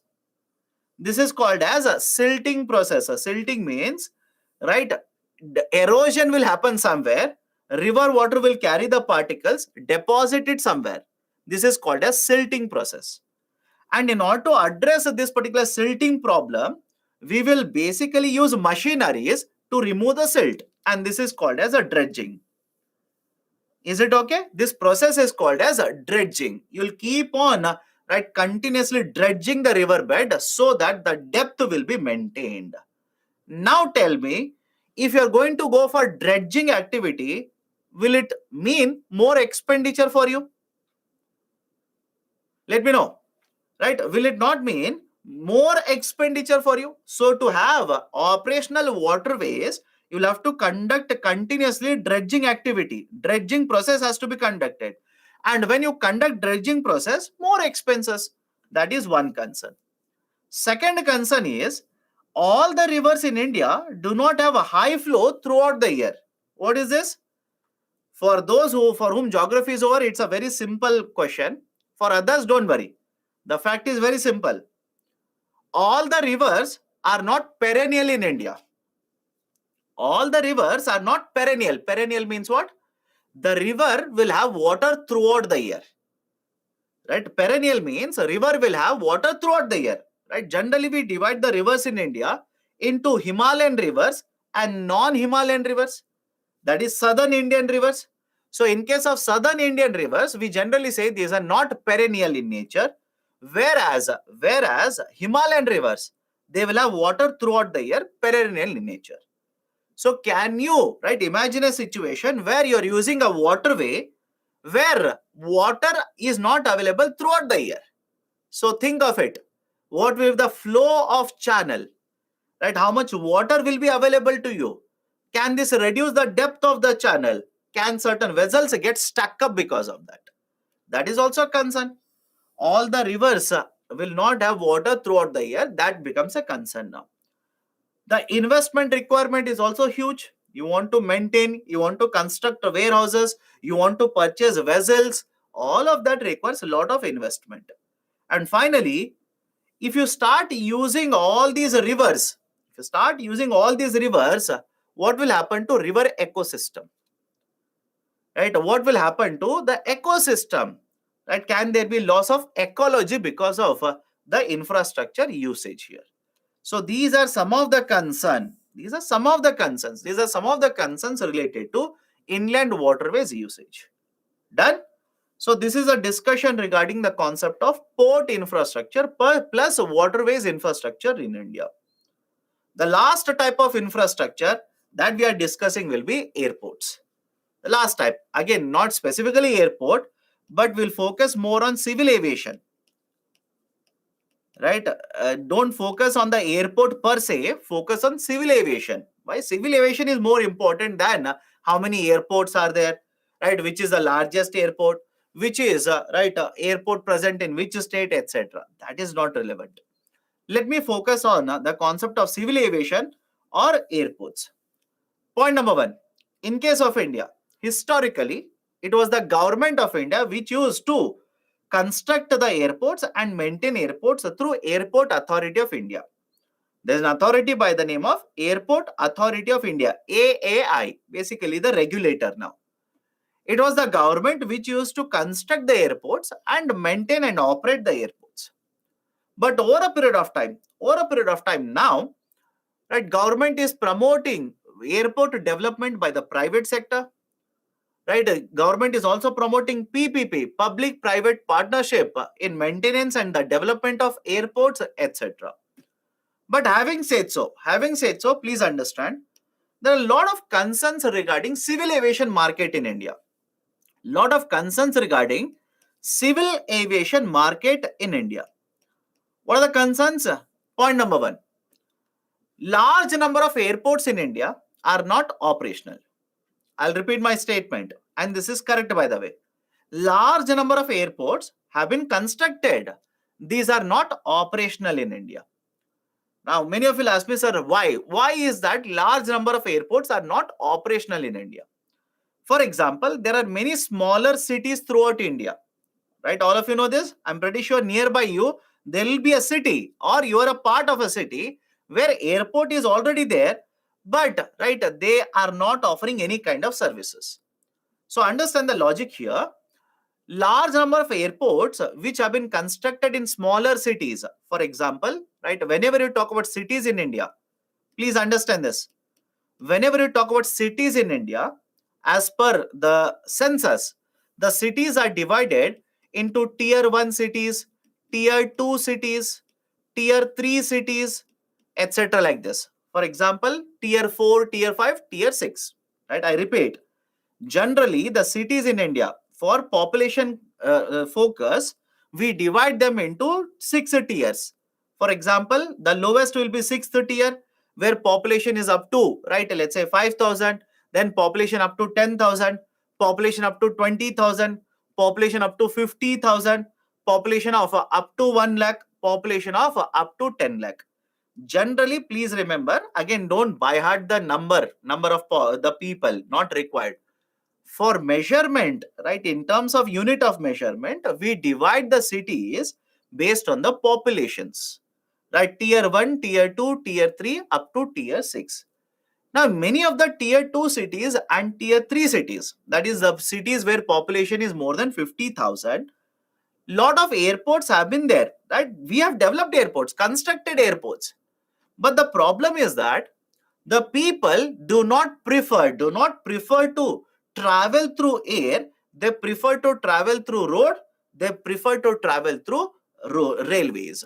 They will use the roadways as well as railways rather than using the airways. That is a civil aviation market. Reason is very simple. The prices of the tickets are very, very high in India. The prices are not affordable for the large population in India. This is the precise reason. This is a precise reason why large population is out of the ambit of coverage of civil aviation market. Hardly around 2 to 3% of population in India, I repeat, hardly around 2 to 3% of the population in India can afford, right, through civil aviation market to travel, because the ticket prices are very, very high in India, very costly in India. That's the reason government of India now is trying to promote access to civil aviation market through a scheme by the name of Udan scheme. I'll come to Udan after some time. So point number one, airports, a lot of airports have been developed, but because the population cannot afford the ticket prices, these airports are not operational, either not at all operational, or these are used very, very less, right? The infrastructure is there, but because the population is very less, hardly one aeroplane will use the services, or one company will use this airport once in a while. So underutilization as well as a non-utilization is a concern for airports in India. Second, one of the reasons, understand this very carefully, one of the reasons why the ticket prices are very high is the fact that in case of India, even in larger cities, most of the cities in India where airports are present, only one airport is present. I'll repeat the statement, understand this very carefully. In lot of these cities, larger cities by the way, if you see how many airports are present, only one airport is present. Now please think of it. Irrespective of whether this airport is maintained by the government or by the private sector, if only one airport is there, can I say this is monopoly in the civil aviation market? Please let me know. Can I say this is monopoly in the civil aviation market? Monopoly means a single service provider. Sir, why this is a problem? If there is only one service provider, is there any competition for it? Please think. Is there any competition? Absolutely no competition. So whatever is the ticket price, and by the way, ticket price includes even infrastructure services. Very important. When you purchase a ticket, for example, imagine, just an example, you want to fly from Delhi to, let's say, Hyderabad, just an example. Okay, sir, why Hyderabad? I want to travel from Delhi to Jaipur. My dear, take expressway in that case. Sir, I want to fly from Delhi to, let's say, Kolkata, right? Yes, that's civil aviation market. I want to fly from Delhi to Chennai, right? Aeroplanes are there. Delhi to Bangalore, aeroplanes are there. So I hope you understand. Imagine you want to purchase a ticket, and let's say hypothetically, the ticket price is, let's say, 6,000 rupees. The ticket price, let's say hypothetically 6,000 rupees, right? Now out of 6,000 rupees, if you see a breakup, there will be a fees called as airport development fees. You can check it by the way. There will be a fees, right, called as airport development fees. Now what is this airport development fees? Whatever the name they might use, when you go to, right, an airport, you are using the services of airport. All of you will agree with me? When you go to an airport, you are using the services of an airport. Sir, what kind of services? You are using, right, let's say, newspapers which are there in the airport. You are sitting in the airport. The AC is continuously running, right? The airports will have to have very nice road infrastructure, etc. So in essence, you are using the services of an airport. So for all of it, they will impose the charges on you. For all of this, they will impose the charges on you. Whether you like it, you don't like it, you might simply say, sir, I don't want to sit. Then I don't want to pay the charges. Airport says no option for you. You'll have to pay the charges. Now, please tell me, if there are two airports, or let's say three airports, not of the same size, but at least one large airport, one small airport, don't you think based on the services provided, ticket prices might vary within the same city? Think of it. Based on the services provided, the ticket prices might vary in the same city.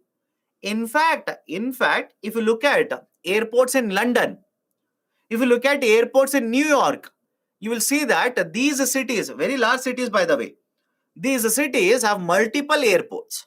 But in case of India, right, a large number of cities have only one airport, and these airports will act like a monopoly.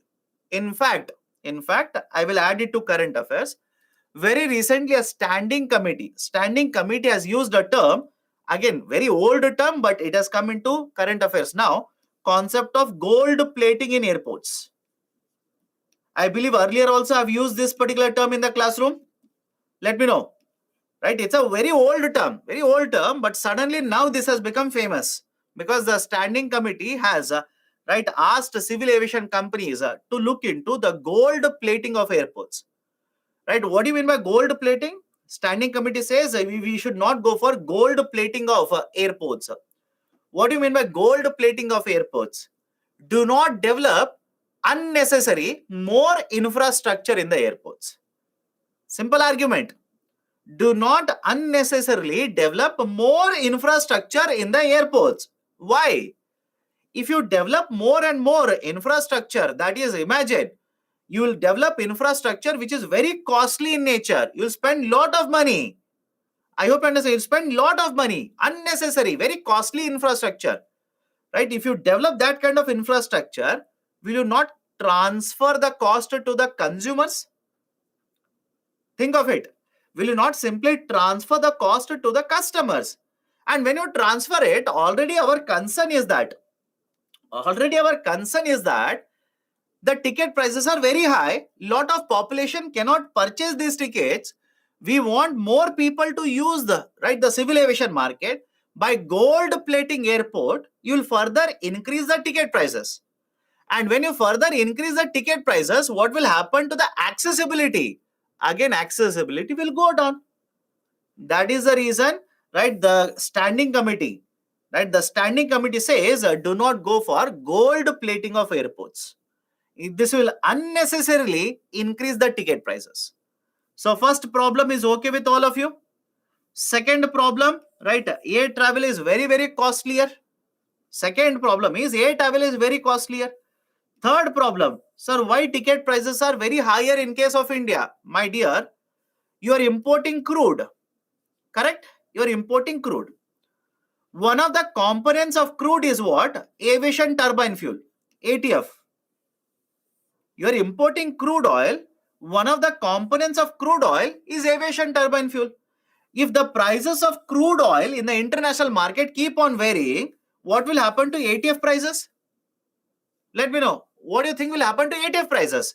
ATF prices will also start increasing. And upon this, ATF, there is no GST on it, which means, right? Which means the ATF will attract a central government tax as well as a state government tax. I'll repeat, which means ATF will attract a central government tax as well as state government taxes, right? Which will further increase the market price of ATF, which will add to higher ticket prices, right? So ATF prices are very high in India, and half of the ticket prices are because of ATF. Hence, the ticket prices are also very high. And look at the term here. ATF was deregulated in 2002. What do you mean by deregulated? Government is not determining the market price of ATF. It is the market supply and demand that will determine the price of ATF.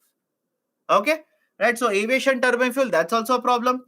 Connectivity issues in lower tier of cities, right? In smaller cities, lower tier means smaller cities, right? Very, very few of these cities have airport, and even if they have airport, right, these airports are far away for right passengers in other cities. For example, think of it. I'm a customer. I have sufficient money. I can purchase a ticket, but the airport is 200 kilometers away from my city. Don't you think that will hinder? That will basically prohibit me using civil aviation market. So connectivity issues in lower tier cities will also hinder the growth in the civil aviation market. Okay, right?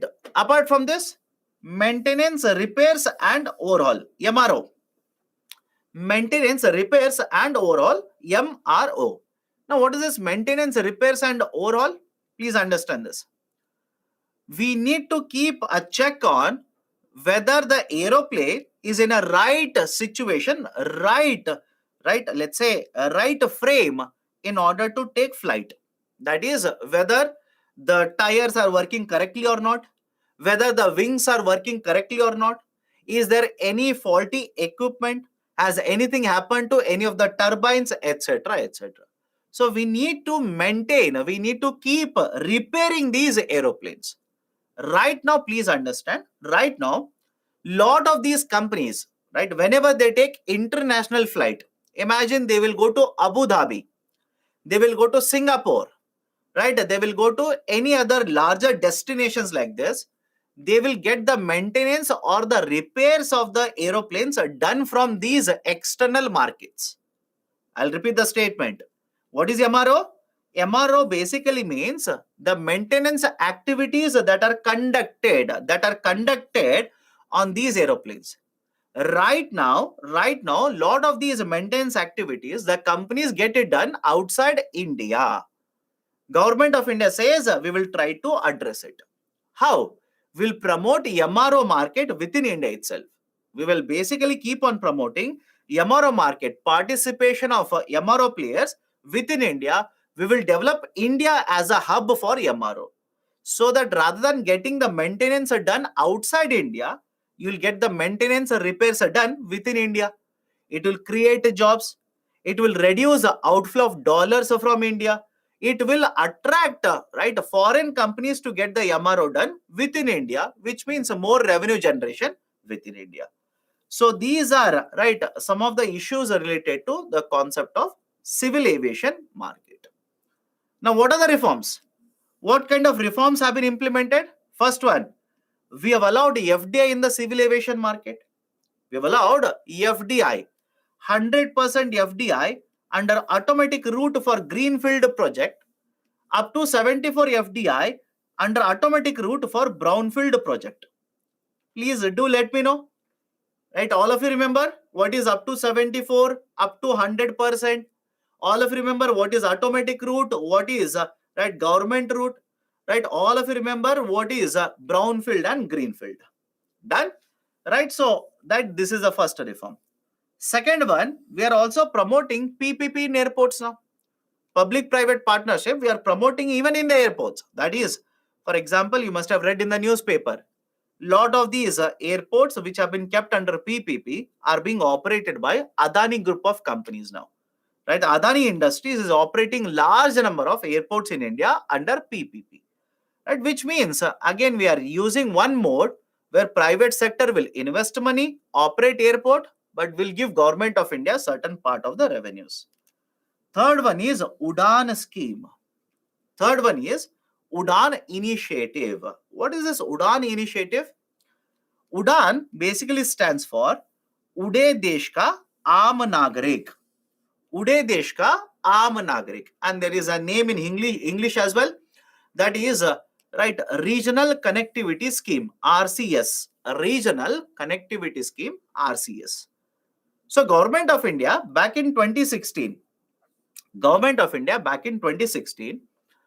introduced a new policy for civil aviation, Civil Aviation Policy of 2016.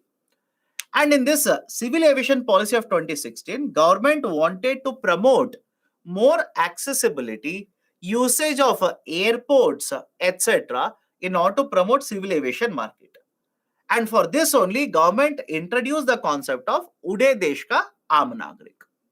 Now, under Ude Desh Ka Aam Nagarik, the target is basically to cover tier 2 cities and tier 3 cities. Right? Smaller cities which have airport, we want to cover these cities. And under this, please understand, what is Government of India doing? Under this, government will provide viability gap funding. All of you remember VGF? Please do let me know. All of you remember the concept of VGF or not? Anybody in the classroom who says, sir, you have not covered VGF? If you say that, I will ask you to open the PPT on PPP. Yesterday only we have covered viability gap funding. What is viability gap funding? any project where, right, the project makes perfect economic sense, but there's a concern over financial viability of the project. Now look at this. Look at this. Please tell me, as the government having more and more airports operating, does it make economic sense to the government? Think of it. Is it economically justified? Of course, yes. But if a private sector company, some of you are saying no, my dear, why are you saying no? It is economically justified. Those who are saying no, tell me why it is not economically justified. Economically, that's very important. Why is it not economically justified? It is economically justified. But having said so, will the private sector be worried about financial viability of the project? Financial viability means government says, right, you can take the route like this. For example, you can connect Nasik with, let's say, another city.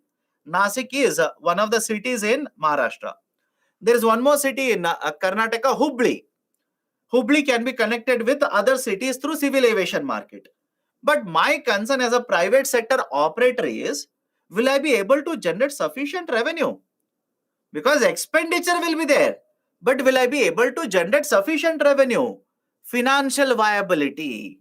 Financial viability of the project is a concern for me. That is the reason government will provide viability gap funding under Udan initiative. But there is a condition. There's a condition. What is the condition? Government says, if aeroplanes are there, if you're going to, right, use aeroplane services, half of the tickets that you sell, right, now you will have to sell it at 2,500 rupees if there is 1 hour of a flight. Half of the tickets that you sell, you will have to sell it, right, at subsidized prices, that is 2,500 rupees per hour of a flight. So I will give you funding, but there is a condition. What is the condition? Right, the ticket prices, at least half of them, you will have to sell it at this. And even in case of, helicopters, right, the Udan scheme covers helicopters as well. Even in case of helicopters, if it is 1 hour of a flight, then the ticket prices should be 5,000 rupees. So have a look at this. The government says half of the ticket prices, you will have to sell it at least, you'll have to sell it at 2,500 rupees if there is 1 hour of flight. If it is a helicopter, right, it has to be 5,000 rupees for 1 hour of a flight. Right, so this is, right, basically under the Udan initiative. The target under Udan initiative is to achieve connectivity for at least 100 airports by 2024, which Government of India is on the path to achieve. Because we have not yet reached 2024, we are covering more and more airports. But please understand, very recently there were multiple articles regarding Udan initiative. What were the articles? No doubt, under Udan initiative, government has been successful in bringing private sector companies to provide services to the people at subsidized rates, at lower rates. They have been very successful. But because of pandemic, the demand for civil aviation market took a hit. Even after pandemic, people are not preferring, especially in smaller cities. I repeat, especially in smaller cities where these Udan routes were created, especially in smaller cities, people are not getting back to civil aviation market. Right? They are simply saying we do not want to use it. And those who are using civil aviation market, that's a very, very small proportion. Many companies are not able to provide these services to them. Because please understand, in an aeroplane, let's say there are 60 seats, and out of 60 seats, if only 10 passengers are there, don't you think the cost of operations would be much, much higher? I hope you understand. It makes perfect sense. If 60 seats are there, only 10 passengers are there, cost of operations for this company would be very, very high. Many of the companies are incurring losses. Hence, they have stopped providing these services. Right? More than 400 routes have been launched. Many of the routes have been discontinued. Pandemic has affected the demand for these kind of services, and cost of operations in these routes has actually increased over a period of time. And that is a precise reason. That many of the routes have been discontinued now. Right? Many private sector companies, regional operators. Regional means Very, very small number of routes they will be flying. Many of these regional operators have incurred losses. They have been forced to shut down. They have discontinued the services. Done? Okay, so this is right related to Udan initiative. This is basically related to Udan initiative. Right, so these are the various infrastructure points I wanted to cover with you. Let's solve questions, then we can take a break. Let's solve questions, right? Questions from industries is left out. Questions on investment models is left out. Let's solve them, then we can take a break. Start now.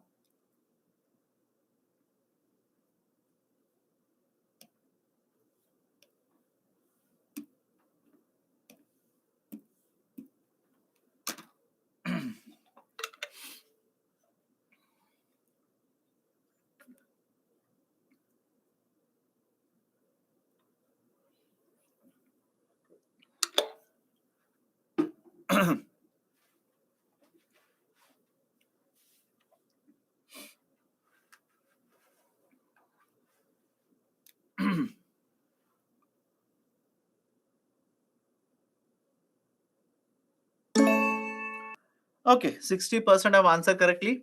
Consider the following statements about Mudra. It has been set up as a wholly owned subsidiary of NABARD. No, it has been set up as a wholly owned subsidiary of SIDBI. I think I've written it. I've told it also. Right. The first one is wrong. Its objective is to provide credit access to micro and small enterprises. Yes, second point is correct. So right option will be option B. Only 2 is true. Only 2 is correct.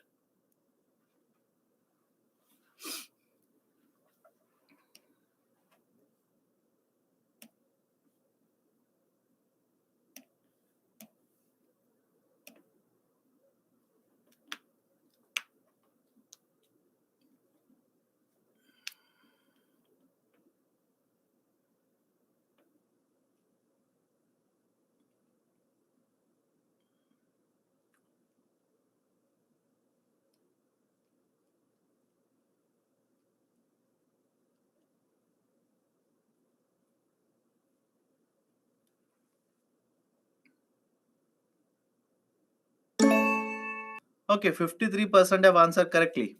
Index of 8 core industries. Which one of following is given the highest weightage? Right? Which one has been given the highest weightage? My dear, electricity. Please check the table. Please check the table. It is electricity, right? Electricity, 19%. Right? Please check the table. I've given you a table.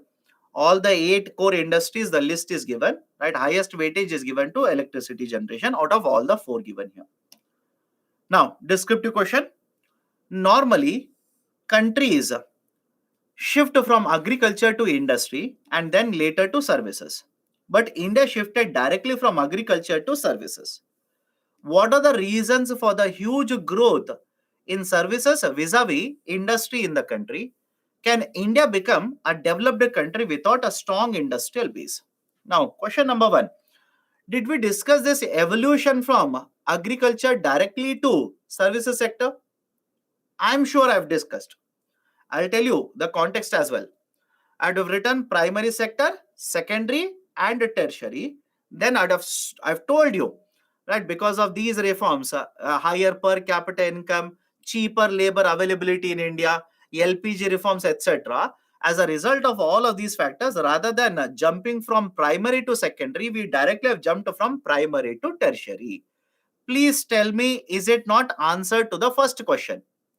First part of the question, not first question, first part of the question, right? What are the reasons for the huge growth in services sector vis-a-vis, right, the industries in Indian market, right? You already know the answer. LPG reforms, right? The cheaper labor availability, cost effective labor availability in case of India, right? Higher per capita incomes or higher growth in the incomes, growth in international trade, growth in industries in India, right? So these are the reasons why service sector has grown much faster in India, especially post 1991. Now come to the second part. Second part to the question: can India become a developed country without a strong industrial base? Let me know. Right. So this is the model. This is the introduction. Right. As far as I'm concerned, keep the introduction very short. Keep it short and crisp. What are the reasons why there has been a growth in case of service sector in India? We have discussed all of them individually. You can write them. Now, can India become a developed country without having a strong industrial base? Answer is no. We need a very very strong industrial base. What is the reason? These are the reasons.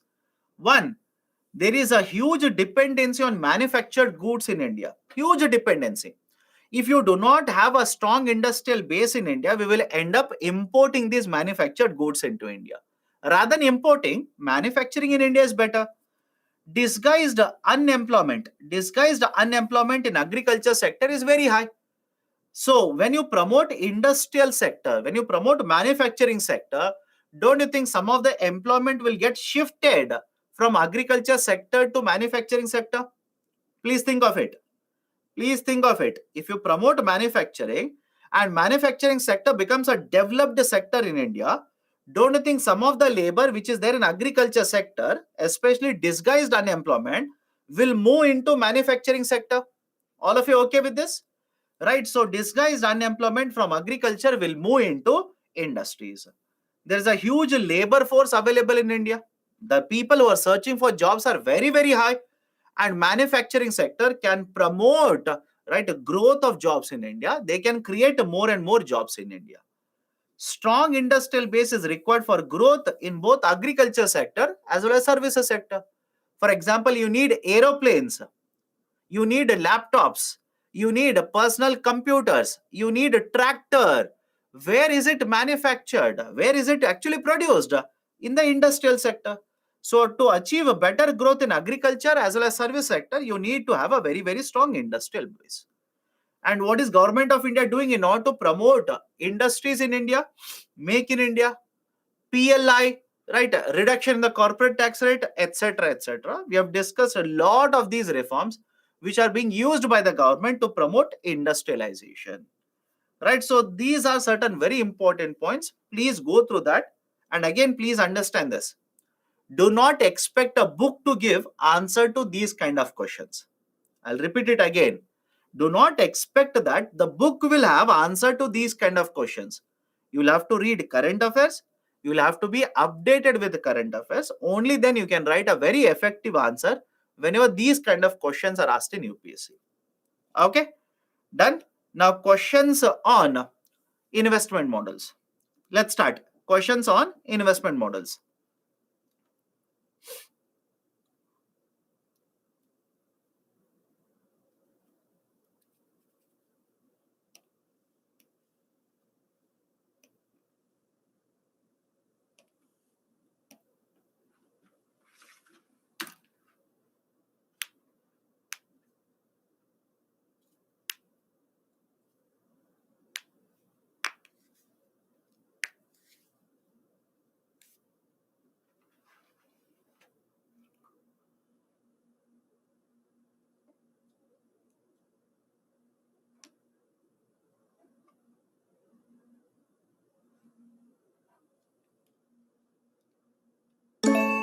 Okay, 44% have answered correctly. Which of the following would include foreign direct investment in India? Subsidiaries of companies in India? Let me know. Subsidiaries. Right? Let's say a foreign company will open a company in India, 100% owned company. Yes.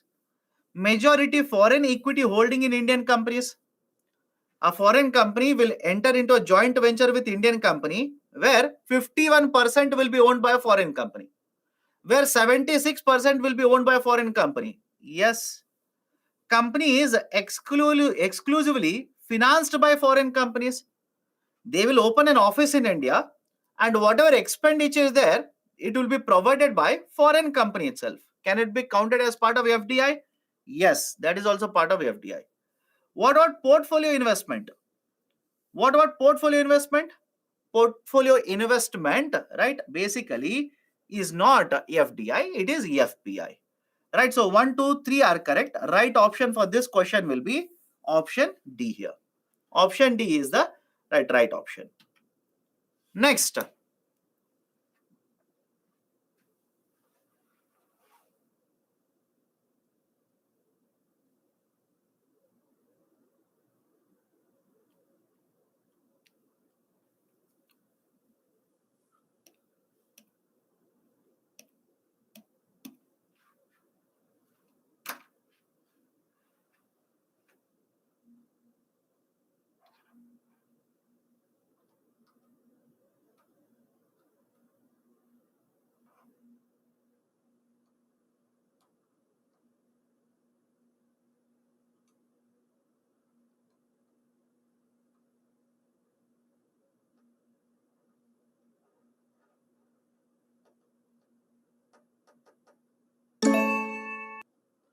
Okay, so 56% have answered correctly.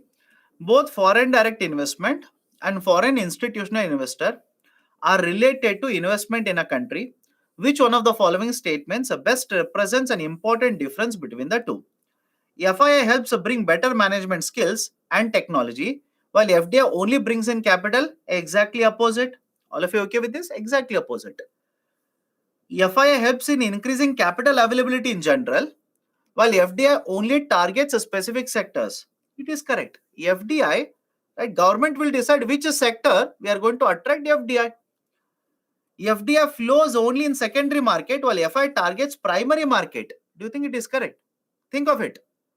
FII targets primary market. Correct? No, FI can target primary market as well as secondary market. So, for example, can FII make an investment in the stock market in India? Of course, yes. Right? They can target secondary market. Right? So C is wrong. FI is considered to be more stable than FDI. Exactly opposite. Correct. FDI is more stable compared to FII. For example, yesterday, if you remember, I said FII is referred to as a hot money. Yes or no? Let me know now. Right? Did we discuss? And some of the students are asking, what is FDI and what is FII? Great. My dear, great. Right? Yesterday, hardly 24 hours are not over. Hardly 24 hours. Right? So FII is considered to be hot money. Why? They will keep on moving from one country to another country. They'll keep on jumping from one country to another country. So FII is unstable. FD is more stable. So D is wrong. Right option is option B here. Okay. And there is one question regarding, right, the first question here, which of the following would include FDI investment in India? Some of the students said, sir, but sir, portfolio investment can be considered as FDI. My dear, please understand, portfolio investments with conditions. I repeat, portfolio investments with conditions can be considered as FDI. Is it okay? I'll repeat the statement. Portfolio investment with condition. What is a condition? It should be more than 10%. It should be at least 10% condition. Right? Is the logic okay with all of you? In fact, there is one more condition. Right? As per Arvind Mayram committee, there is one more condition. What is one more condition? Imagine a foreign investor will invest 9% and purchase equity in an Indian company from the stock market.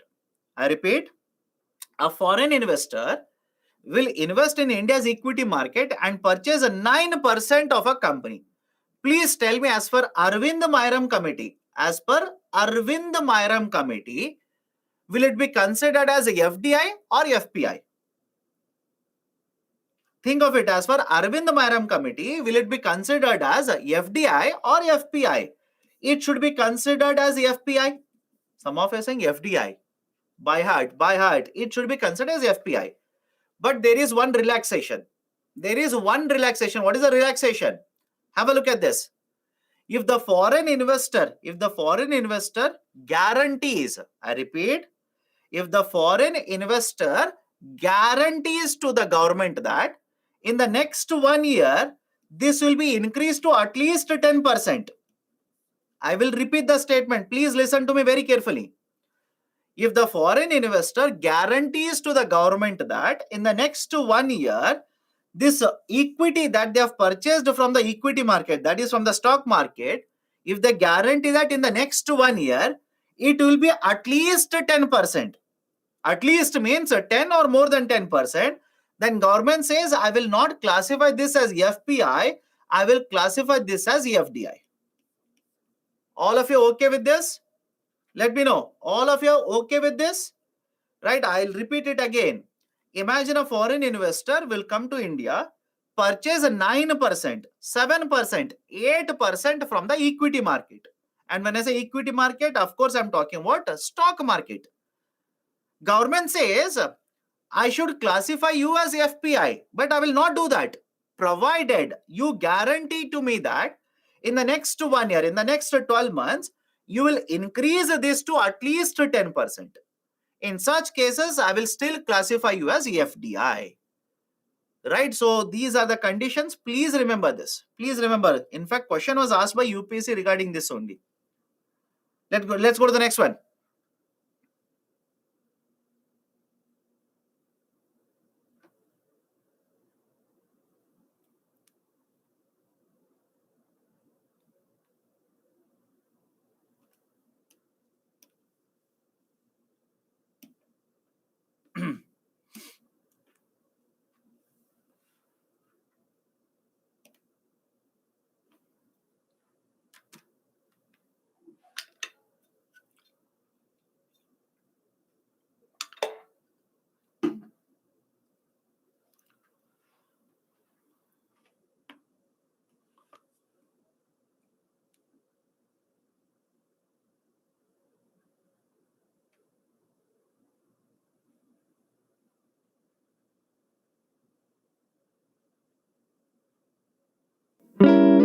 Okay, 50% have answered correctly. Slightly tricky question. Slightly tricky question. Let me explain it.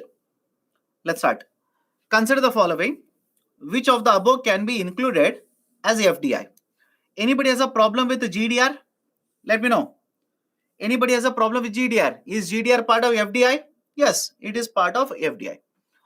In foreign currency convertible bonds. Now, right, someone will say, sir, you did not discuss foreign currency convertible bonds in FDI.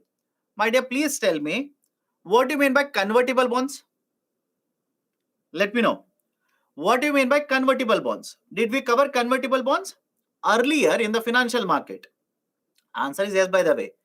Convertible bonds means these are issued as convertible bonds, but after a certain time period, these can be converted into shares. Correct?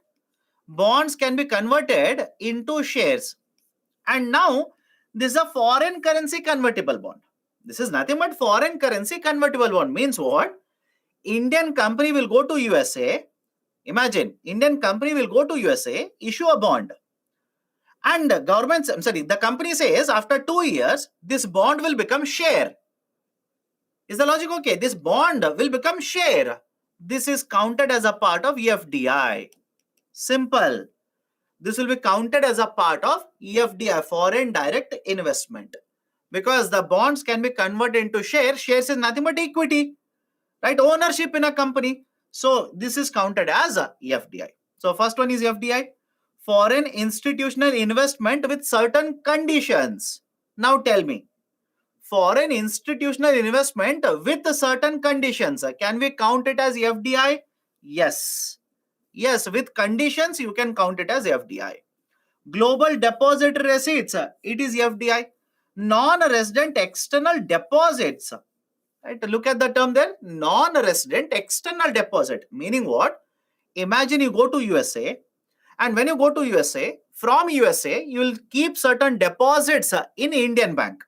I repeat, you will keep certain deposits in Indian bank. Can I call these deposits as non-resident external deposits? Very, very famous, by the way. NRE, non-resident external deposits. Can I call these are basically bank deposits? The bank deposits will give you ownership in any company. Think of it. Bank deposits, will they give you any ownership? Is it FDI? No, it is simply a deposit. It is not FDI. It is investment, but not FDI. So fourth one is wrong. Done?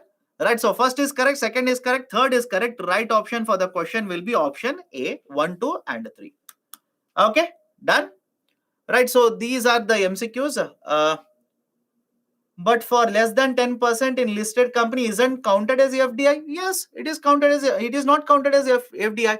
But please understand, if foreign institutional investment makes an investment in India with conditions, right, more than 10% after 1 year, etc., can it be counted as FDI?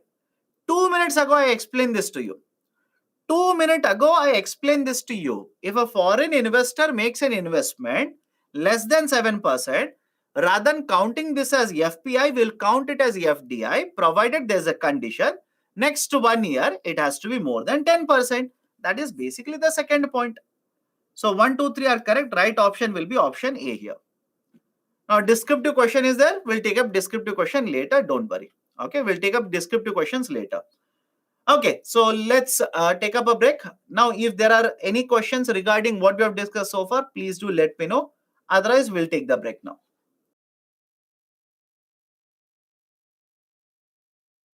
Back. Am I audible? Audible. Done. Let's start. So next chapter I'll be covering, next concept I'll be covering is the concept of planning. Right? Concept of planning, the most static part of Indian economy part for you, Indian economy chapter for you. Why? When I gave a break, I was just going through some of the comments given by the student. One student said, "Sir, chapters before planning were interesting, but after agriculture sector, right, most of it is factual in information, etc. Wait for planning, my dear. Look at planning, then you tell me whether this is more static or it is only static or not." So point number one, planning is a very exhaustive subject. Concept of planning is not a small one. It's a very exhaustive. Why? Right? I'll give you certain important points. So please have a look at it.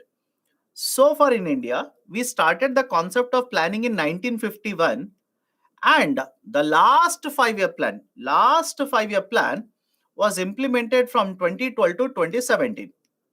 Was implemented from 2012 to 2017, which means there has been a long history for the concept of 5-year plans in India. Very long history for concept of 5-year plans in India. More than 60 to 70 years we have implemented 5-year plans. A simple question to all of you. Do you think you'll be able to remember? Do you think you'll be able to remember all the points for the last 70 years that has happened in 5-year plans? Think of it. Be logical always. Be always logical. For example, 12th 5-year plan. 12th 5-year plan, the document was more than 700 pages. The document was more than 700 pages. 12th 5-year plan. So imagine 12 5-year plans are there. So you can imagine the number of pages only for the documents. So don't become enthusiast here.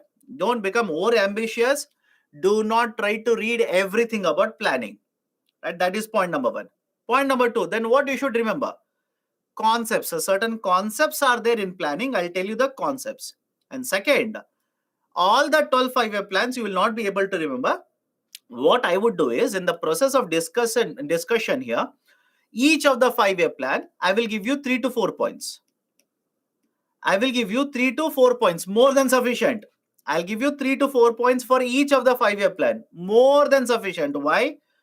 12 5-year plans into 4 points. Here itself, you will have to remember 48 points. Here itself, you'll have to remember 48, and not in any sequence, my dear. Some of you will say 48, very easy to remember. And I know I've come across students who tell this. Sir, 48 points, very easy to remember. You will have to remember them in sequence. That is the difficulty. You will have to remember them in sequence. That is, you cannot simply take inclusive growth, put it in the first 5-year plan. Then you're wrong. You cannot take regional development as the agenda, put it in the second 5-year plan. Gone. You cannot take banking nationalization, put it in, right, a 12th 5-year plan. Wrong. You'll have to remember them in sequence. That is the difficulty level. That's the reason. Do not complicate it. Keep it simple. Keep it simple. Okay. Now, what will we discuss under planning? What do you mean by plan? Right. 5-year plans in India. Earlier Planning Commission, National Development Council. Right. The different 5-year plans. Right. What is the evaluation of all these 5-year plans? And finally, we will come to Niti Aayog. Because please understand, today, if you ask me, sir, today are we implementing 5-year plans? Answer is no. I repeat, today are we implementing still the 5-year plans? Absolutely no, we do not have 5-year plans. We have discontinued 5-year plans now. We have abolished a planning commission. We do not have planning commission. Right? We have set up one more authority by the name of Niti Aayog from 2015. From 2015, Niti Aayog is the authority which looks after various strategies for Government of India. So there is no 5-year plan. In fact, 12th 5-year plan was not even implemented completely. I will repeat the statement. Remember this. Even the 12th 5-year plan was not implemented completely. Why? Planning Commission was abolished. 2015 Planning Commission was abolished. So the authority which is responsible for 5-year plan has been abolished. So how can you implement a 5-year plan? So remember these particular points. Now let me start. What do you mean by planning? What do you mean by economic planning? Under economic planning, please understand the central government or the authority responsible for it will make certain strategies, right? Will make certain plans considering resources which are available to them. Taking into consideration the resources, for example, money, for example, mineral resources, roads, etc. Whatever resources are available to them, taking that into consideration, they will make certain strategies and implement these strategies or policies.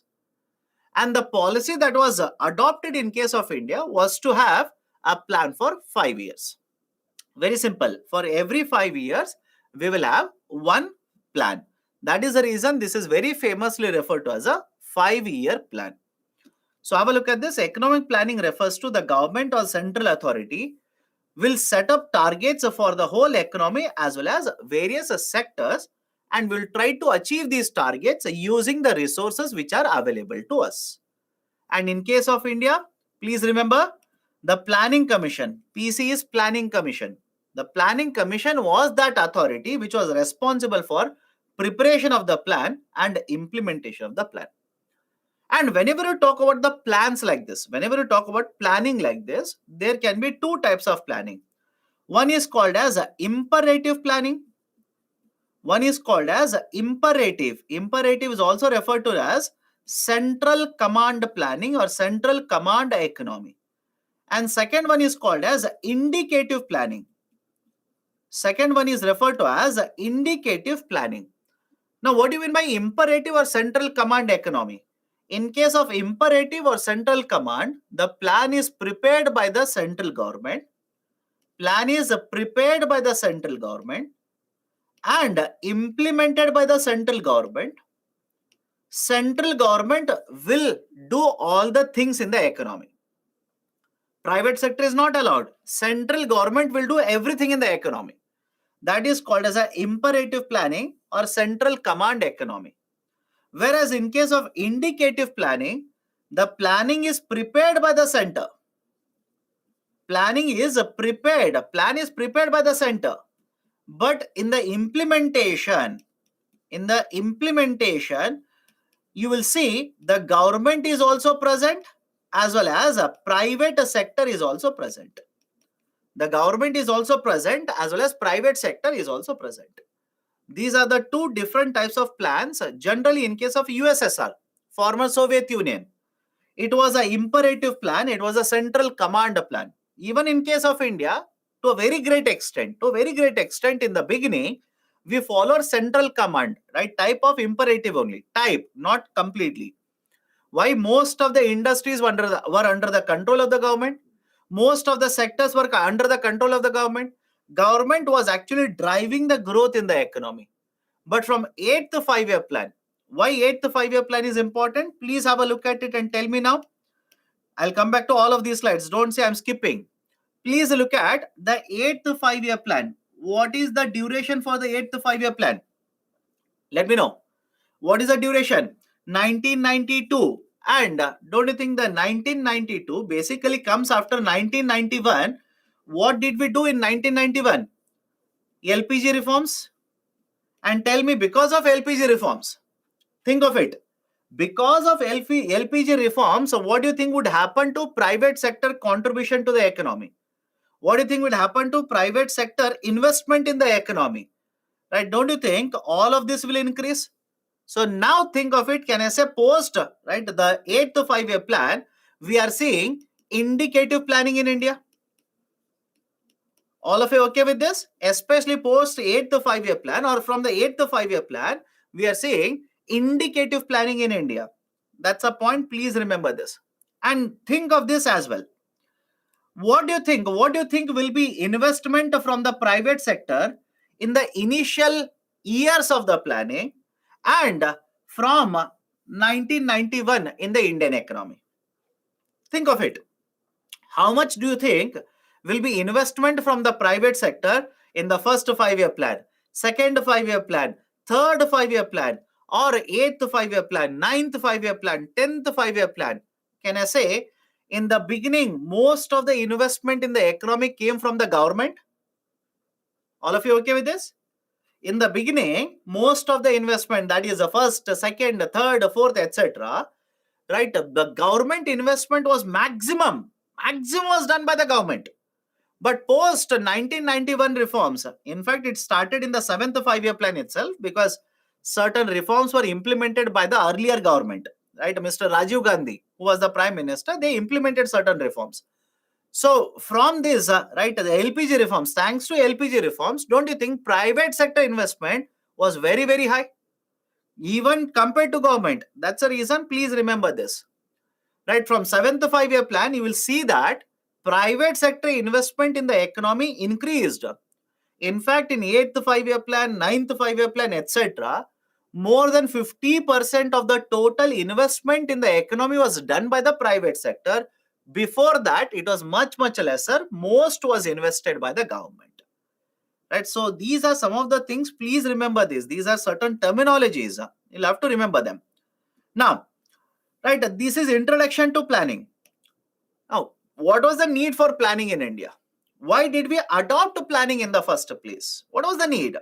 Let's start. India had fallen into low-level equilibrium trap. Now, please tell me, do you remember the concept of low-income trap earlier that we have discussed? Let me know. Do you remember the concept of low-income trap? In fact, I told you low-income trap or low-level income equilibrium trap simply means your income is lesser, your savings are lesser, and when savings are lesser, investment will be lesser, and investment lesser means again income will be lesser. That basically is a cycle that will keep on happening again and again. It's a trap. You'll not be able to come out of it. Now tell me, at the time of independence, were we experiencing this kind of a trap or not?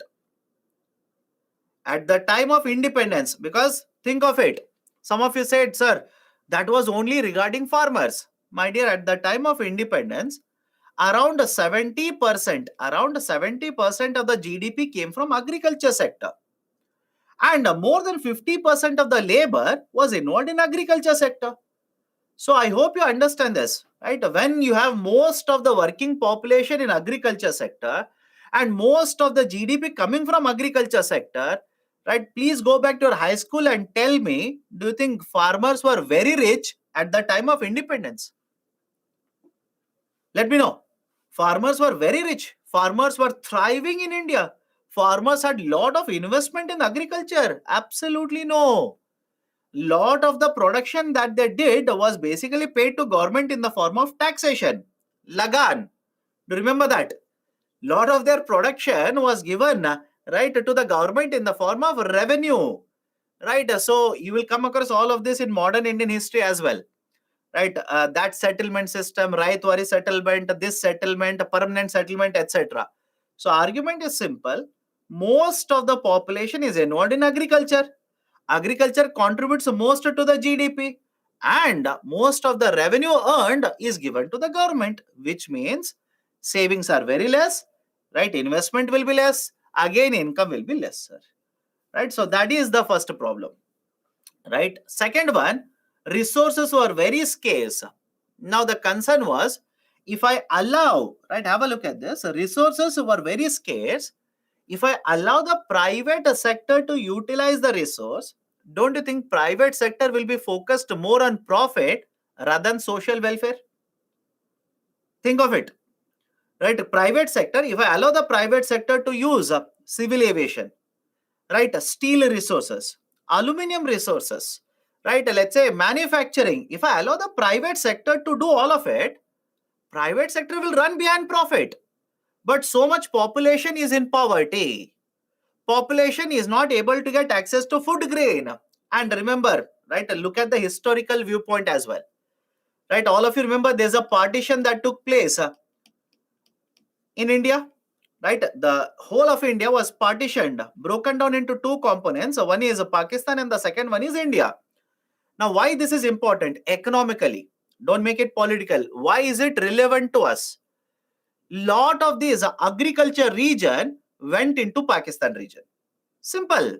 Lot of the agriculture land which used to supply cotton to the rest of India, which used to supply rice to the rest of India, went into Pakistan. Now think of it. Population, lot of population is there in India. The population that was left out in India is very huge.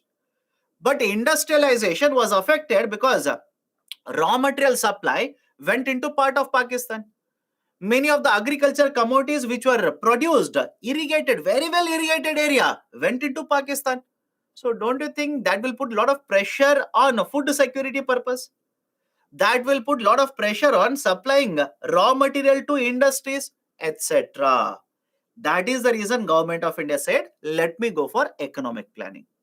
Let me go for economic planning. So to promote social justice, employment generation, right, reduction in poverty, to promote, right, basically efficient utilization of resources, right, etc. Government of India went for economic planning.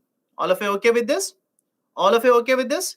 So to protect national interest during the age of globalization, otherwise foreign companies will come into India, they will take away most of the resources.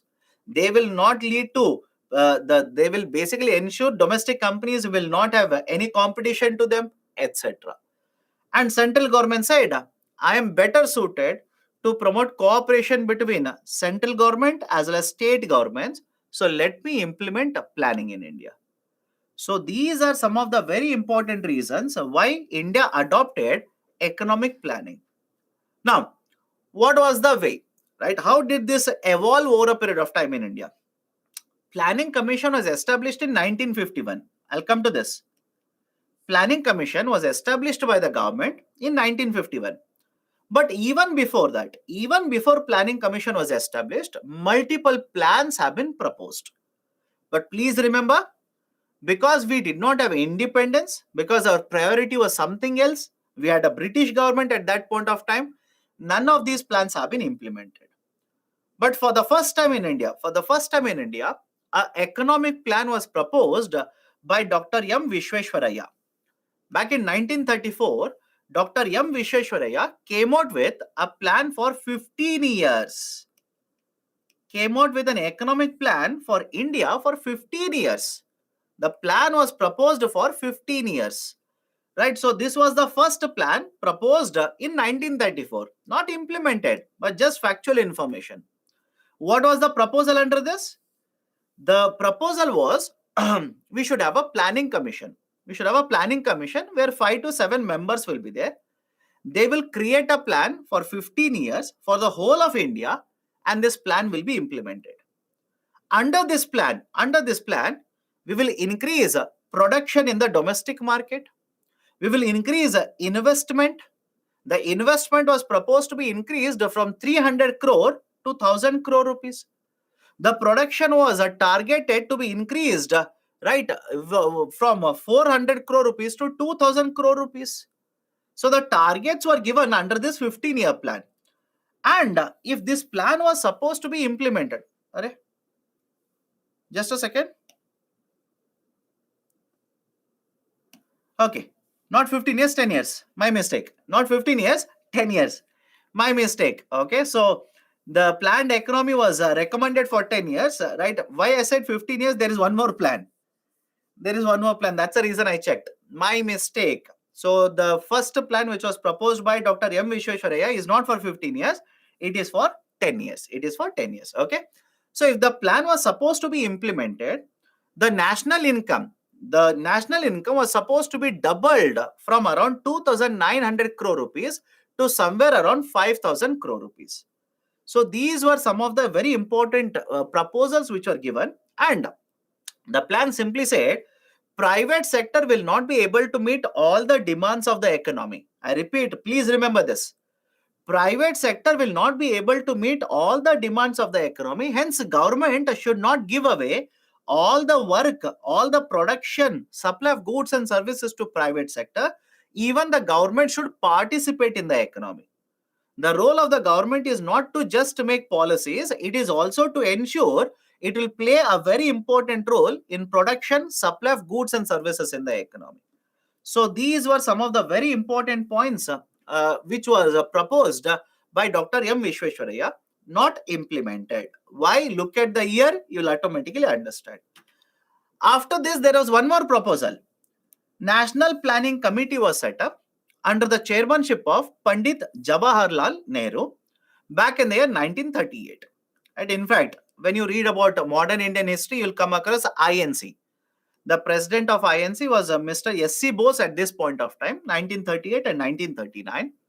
Under the presidency of Subhash Chandra Bose, we set up a national planning committee, right? The INC set up a national planning committee. And the chairperson of the national planning committee was Pandit Jawaharlal Nehru. Now, much of the work was not done, although proposals have been provided, they were not implemented for a very simple reason. 1938, the committee was set up. 1939, Second World War broke out. And I hope you know this. During the Second World War, our focus was not to have a 5-year plan or a 10-year plan. Our focus was one, whether to participate in the Second World War, support British government. After that, 1942, we brought in Quit India movement, etc. So that is a precise reason the concept of planning took a backbench here, right? Was not very important for the government at that point of time, or even for the Congress at that point of time. But anyways, right, the National Planning Committee came out with a large number of recommendations, and one of the very important recommendation was that private sector should not be allowed to control the economy, should not be allowed to produce all these goods and services. Even the government should be involved, government should be owning some of these important industries. Right? That is a recommendation that was given by National Planning Committee. Of course, not implemented at that point of time because it was pre-independence. Another important plan, right? Bombay Plan, very famous. What was the importance of Bombay Plan? The Bombay Plan was proposed not by the government, not by the Congress, but by group of businessmen. Right? Group of businessmen came together. They formed right a group and they proposed a plan which was famously referred as a Bombay Plan.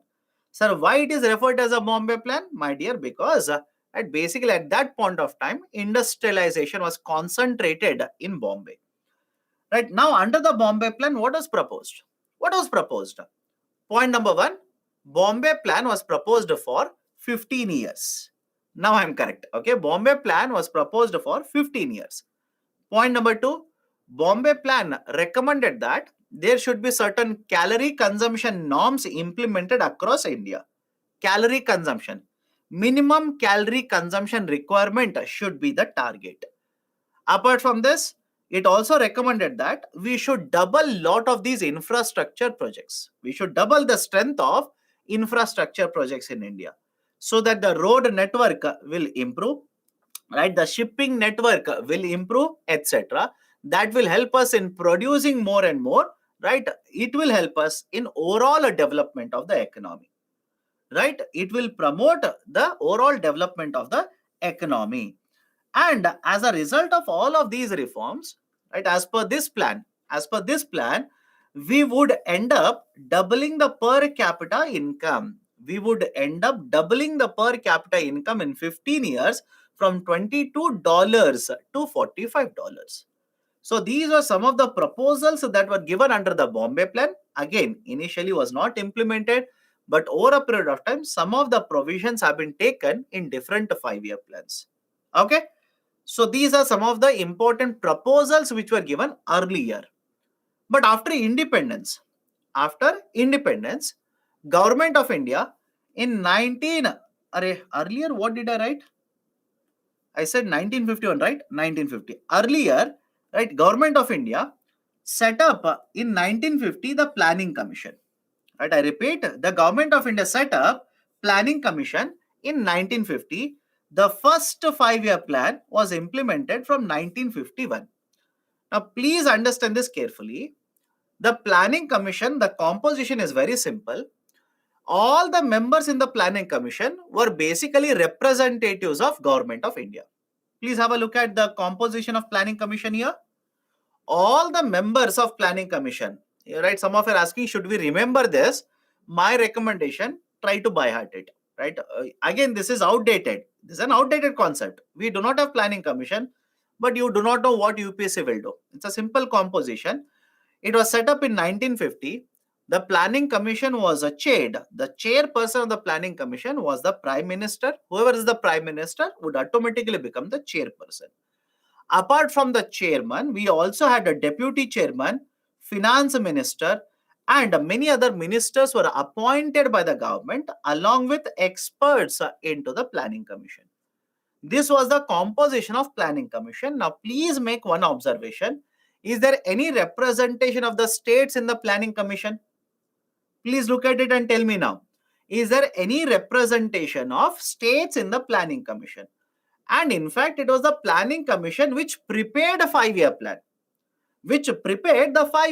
So you are in the process of preparing a 5-year plan and there is no representation of the states. This is one of the criticism. Regarding planning commission. Please remember this. Now, that is the reason in 1950 the planning commission was established. 1951 we had the first 5-year plan. Then in 1952, Government of India set up National Development Council. NDC, National Development Council. Now, please observe the composition of National Development Council. You will see there is a representation of the states as well as union territories.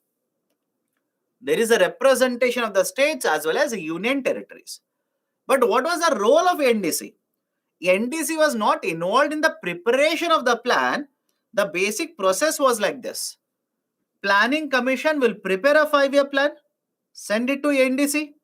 If NDC wants a certain changes to be made, they will recommend it. Planning Commission will make the changes, then send it to the Cabinet Committee. Once the Cabinet Committee will look into the plan, approve the plan, it will be sent to the Parliament and the plan would be discussed in the Parliament.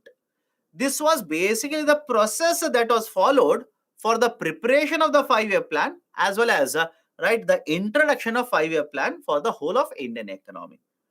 But please remember this very carefully. Point number 1, there was no representation of the states in the planning commission.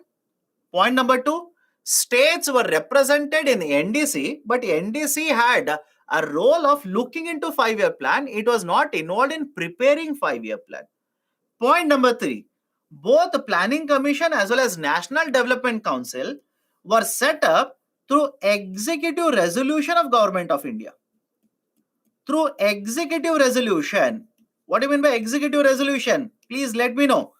Is authority set up through executive resolution, is it a constitutional body? Think of it and please do let me know. Right, an authority which is set up through executive resolution. What do you mean by executive resolution? By passing an order. Government will pass an order and they will set up the authority. Is it an constitutional body? No. Is it a statutory body? Some of you are saying statutory body. Is it a statutory body? No. Statutory body. Arey Baba. Right, I believe polity is over for you now. I believe polity is already over. Statutory means there is a law. Government will pass a law and set up an authority. That is statutory body. All of you okay? For example, sir, any example statutory body? Please tell me. SEBI, Securities Exchange Board of India. Is it a statutory body? Yes, there is a law. SEBI Act is there. Right? So, another example, Chief Information Commissioner, CIC. All of you know RTI? Chief Information Commissioner, RTI. There is a body for implementation of RTI. RTI Act is there. Or another example in current affairs, very often you will come across this. Competition Commission of India. Competition Commission of India. Right? There is an act, Competition Commission Act of 2002. So, that is a statutory body. So, there is no statute. Statute means law. There is no statute for Planning Commission as well as National Development Council. Hence, simply remember through the order of the government. Through the order of the government, we set up these two authorities. Right? And think of this. Through order of the government, if we are setting up two authorities, can we easily abolish these two authorities through order of the government? Don't you think it is very easy to abolish then? That is the reason in 2015 Government of India said Planning Commission has no use now. It has outlived its requirement. So we abolished Planning Commission. No requirement of constitutional amendment. Okay, done? Okay, now let me go forward. So National Development Council was set up. Then, right, we have this representation of the states in the NDC, and basically they used to give recommendation to PC, and PC used to make changes, then get it passed through cabinet, then to parliament. Okay. Now, what were the objectives of Planning Commission? What were the objectives of Planning Commission? Now, four very important objectives. I've written four objectives, but you can derive many more objectives using the four. Let's go point by point. One is growth, second one is equity, third one is modernization, fourth one is self-reliance. One is growth, second one is equity, third one is modernization, fourth one is self-reliance. Now, please remember this. You can talk about first 5-year plan, second 5-year plan, third, fourth, fifth, sixth, etc. In all the 5-year plans, we have a growth target. In all the 5-year plans, we have set up a growth target.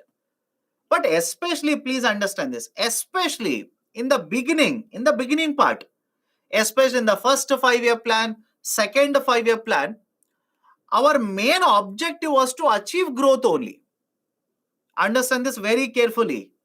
Right? Especially in the first 5-year plan, second 5-year plan, and third 5-year plan, our objective was to achieve growth. Our main agenda was to achieve growth. Why? Look at this. We believed in a concept called as a trickle-down theory. We believed in a concept called as trickle-down theory. What is this idea of a trickle-down theory? Let me explain it separately. Understand this very carefully. The trickle-down theory says that, it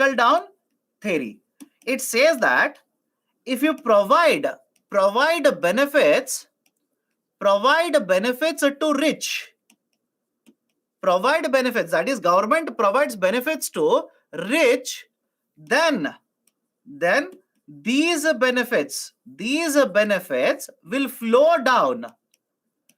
These benefits will flow down to other parts of economy.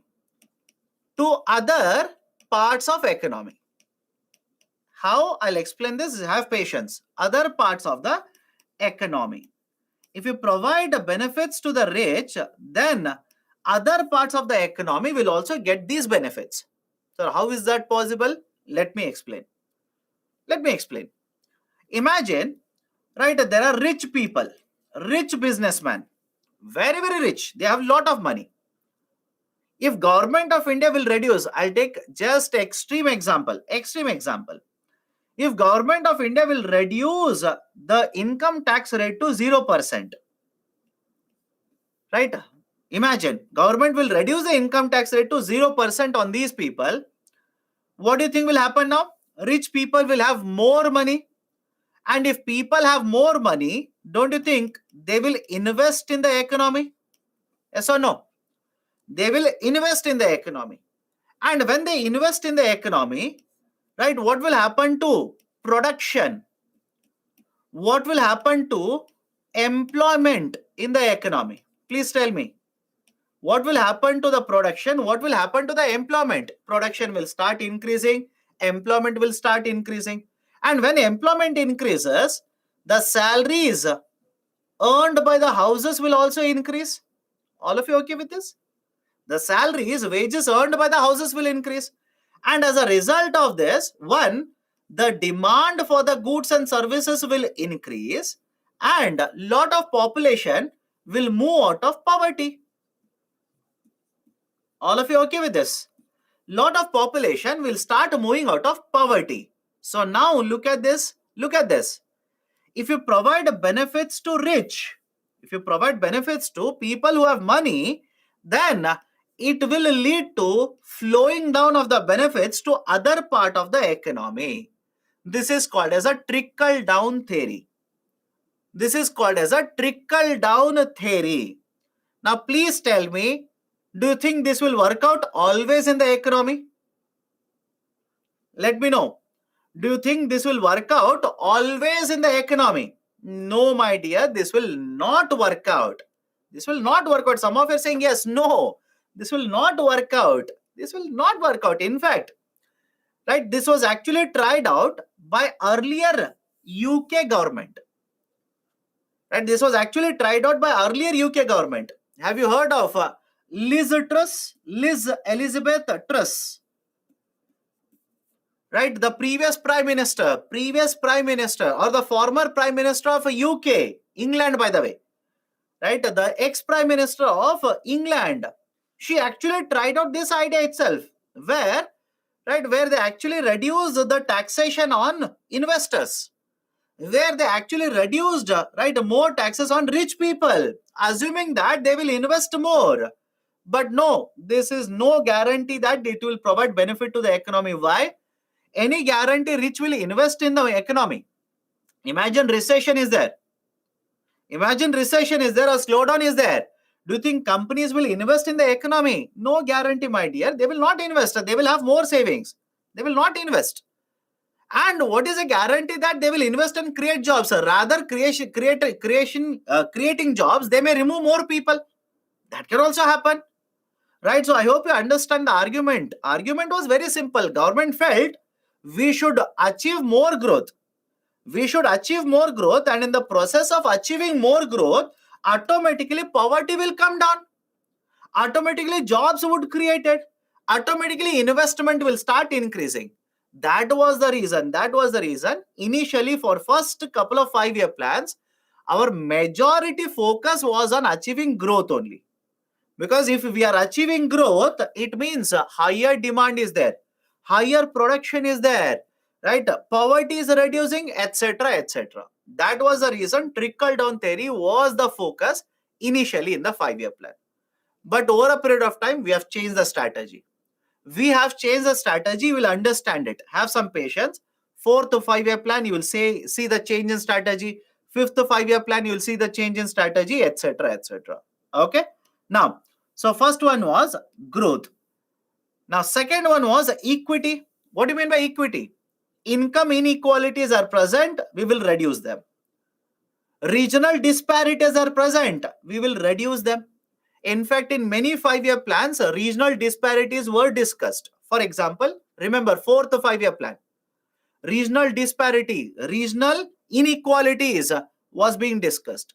6th 5-year plan, funds were allocated. 6th 5-year plan, funds were allocated to reduce regional disparities. So income inequality, we want to reduce it. Right? Regional disparities are there, we want to reduce it.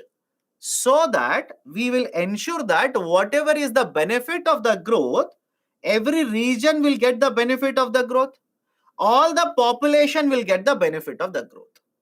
Now, please think of growth and equity. Can I say if you can achieve growth and equity, one of the objective of 5-year plan will be to eradicate poverty?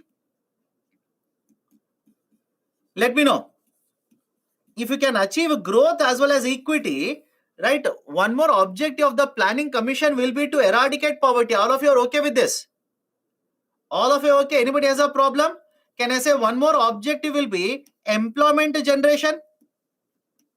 Correct? So if suddenly UPSC will ask you, was employment generation objective of planning commission? Of course, yes.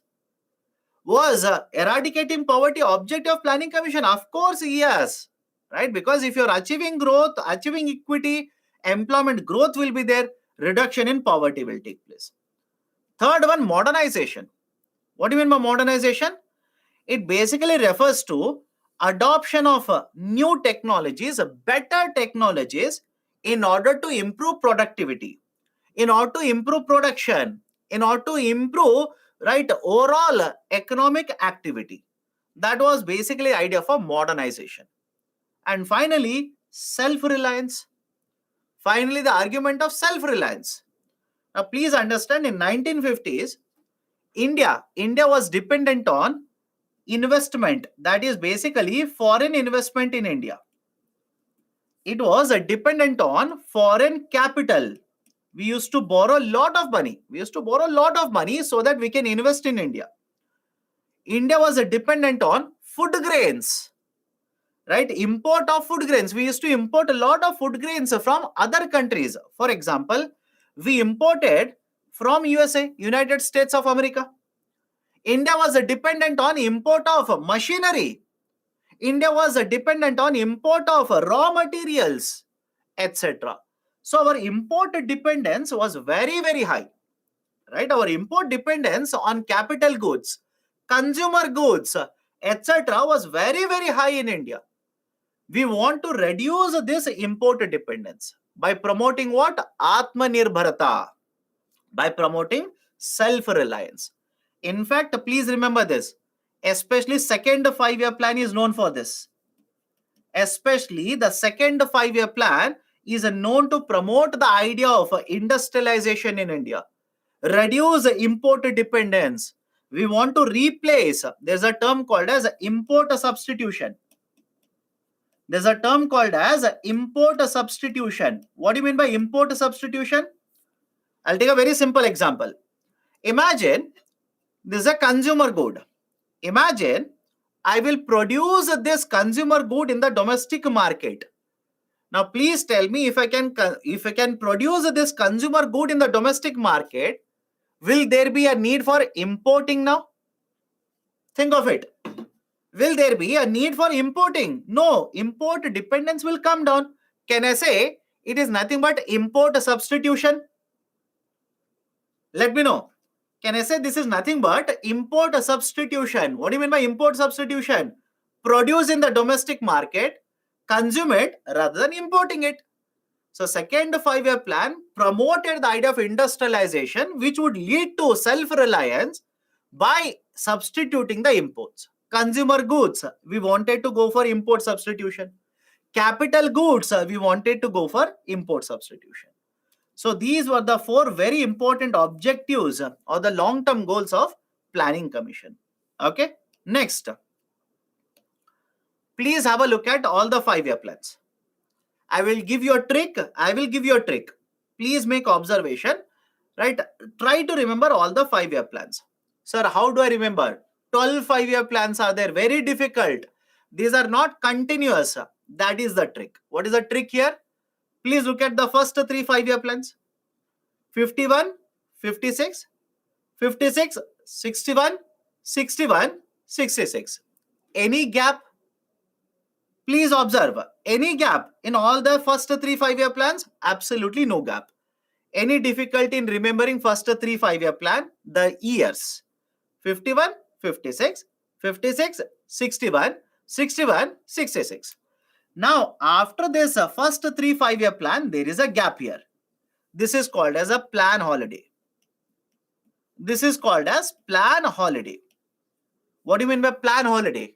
We did not implement 5-year plan. We did not implement 5-year plan. Rather, we implemented annual plans. Sir, why? What was the reason? Please look at the year 1966. Right? Are all of you okay? 1962, 1965. What happened? I'm giving you 2 years. 62 and 65. What happened? We fought 2 wars. Right? One was with China. Second one was with Pakistan.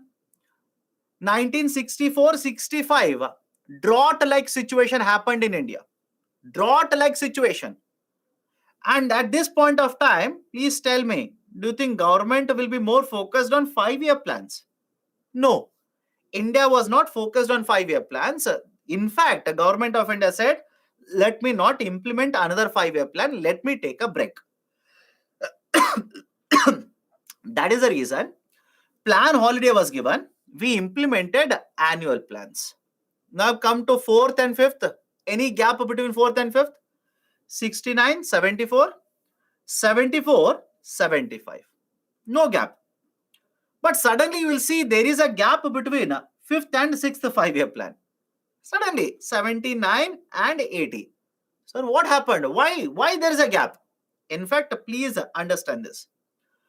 74 to 75.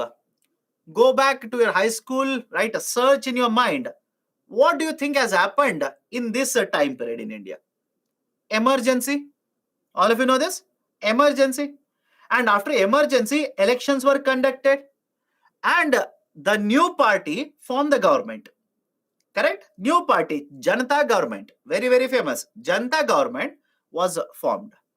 And that is a precise reason the earlier fifth 5-year plan, which was actually running 78, earlier fifth 5-year plan was discontinued. Janata government introduced a new sixth 5-year plan. Right? That is, in fact, please remember, the sixth 5-year plan that was implemented by Janata government was called as a rolling plan. This is called as a rolling plan. Do you remember the concept of rolling? Let me know. Right, couple of weeks ago we have discussed this. Do you remember the concept of rolling? Rolling means what? Continuous. Rolling means continuous. Right? Yes, some of you are asking, sir, what context did you discuss this? We discussed the concept of rolling under FRBM. Rolling targets were given. Rolling targets have been provided under FRBM. Now, in the same way, what do you mean by rolling plan? Continuous planning. Continuously planning is done, which is called as a rolling plan. Now, some of you will ask, sir, what do you mean by continuous plan? Understand this very carefully. Imagine I will have a 5-year plan. Okay, I will have a 5-year plan, but the 5-year plan will be broken down into plan for every 1 year. Is it okay? I will have a 5-year plan, but the 5-year plan is broken down into, right, 1 year plan like this. Now, imagine I will implement the first year plan. Suddenly, based on my analysis, I will make changes to the second plan. I will implement the second year plan, and based on my analysis, I will make changes to my third year plan. So can I say I'm making continuously the changes in plans? Let me know. Am I continuously making changes in the plans here? That is the reason such process is called as a continuous planning. Rolling plan is also referred to as continuous planning. Right, so 1978 continuous plan was implemented. Now 1978, 79, 80, right, Janata government lost majority. Again Indira Gandhi, right, Mrs. Indira Gandhi formed the government. So what did Mrs. Indira Gandhi do? They withdrew, right? They withdrew rolling plan, again implemented sixth 5-year plan. So now tell me, does it make sense why there is a gap between fifth and sixth 5-year plan? All of you okay? Why there's a gap? Now, right, read continuously. 6th to 7th, 7th to 8th. No gap whatsoever. 6th to 7th, 7th to 8th. No gap. Now, after 8th, please tell me. Right, I'm sorry. 6th to 7th continuously has been implemented. Now, 7th to 8th, there is a gap. Sir, why? Why there is a gap? Already you know the reason for this. Right, 1990s, was there crisis in Indian economy? Right, what happened to the Indian economy? What happened to fiscal deficit, overall expenditure, interest burden, etc., etc.? We have discussed it. So there was a crisis. So government of India said, after 1990, let me not implement 5-year plan. Let me take a plan holiday. Let me take another plan holiday. Right, what do you mean by plan holiday? No 5-year plan. Plan holiday simply means no 5-year plan. Rather, we implemented annual plans. And that is the reason you will see one more gap between 90 and 92. That is basically between the 7th 5-year plan and the 8th 5-year plan. Now read continuously after the 8th 5-year plan. Right? So 92 to 97, 97 to 02, 02 to 07, 07 to 12, 12 to 17. Right? And to make it much more easier for you to remember, I've divided, as per the plan holidays, I've divided them into 3 groups. Can I say, in the first group, there are 3 5-year plans. In the second group, there are 4 5-year plans. And in the third group, there are 5 5-year plans. Now let me know, is it easier to remember? I know, right? Some tricks are there. But compared to earlier, is it easier to remember? All you need to remember is what has happened in history. After third 5-year plan, plan holiday. Take a break then. right? After the fifth 5-year plan, there was a continuous plan. Take 1 year gap. After seventh 5-year plan, right, there was one more plan holiday. Take 2-year break. That's it. You will get continuously the years, right? It is very easy to remember with this kind of trick. Again, this is my trick. If you want to make your own trick, right, your own method, entirely correct. I cannot simply say, how dare you use your own trick? You will have to use only my trick. Absolutely no. Means does not matter. Ends matter here. Don't worry about the means. Focus on the ends. What is the end here? You should be able to remember the years. Why? I'll tell you. Simple. I'll tell you why. Suddenly UPSC can ask you, from which of the 5-year plan LPG reforms were implemented in India? They can ask you, right, from which of the 5-year plan, right, inclusive growth was considered to be a central theme in the 5-year plans. In which of the 5-year plan 20-point program was implemented? In which of the 5-year plan family planning was brought into focus? Which of the 5-year plan, right, let's say the nationalization of the banking sector was done? In which of the 5-year plan green revolution was promoted? These kind of questions have been asked by UPSC, can be asked again by UPSC. You please don't worry. Remember the trick like this. Now, let me, right, show you one more table. Let me give you one more table. Many of you keep on asking, sir, right, what were the targets? Did we achieve the targets in GDP, etc., etc.? These were the GDP targets which were given for individual 5-year plans. Individual 5-year plans, these were the targets given. Now, have a look at this. These were the actual GDP targets that we have achieved. Now, question number 1. Do you think you'll be able to by heart remember this particular table correctly? And this is not a challenge. Don't take it as a challenge and waste 2 months for this. Don't use it. It's of no use. Sir, then what is the use of this table? My recommendation is try to by heart the first 5-year plan because it is most important. First one, try to by heart the first 5-year plan. By heart the second 5-year plan. Why? Second 5-year plan, I told you, promoted the idea of a self-reliance, promoted the idea of, right, let's say import substitution. Apart from this, please look at the 7th 5-year plan. What is the importance? Please look at it and let me know.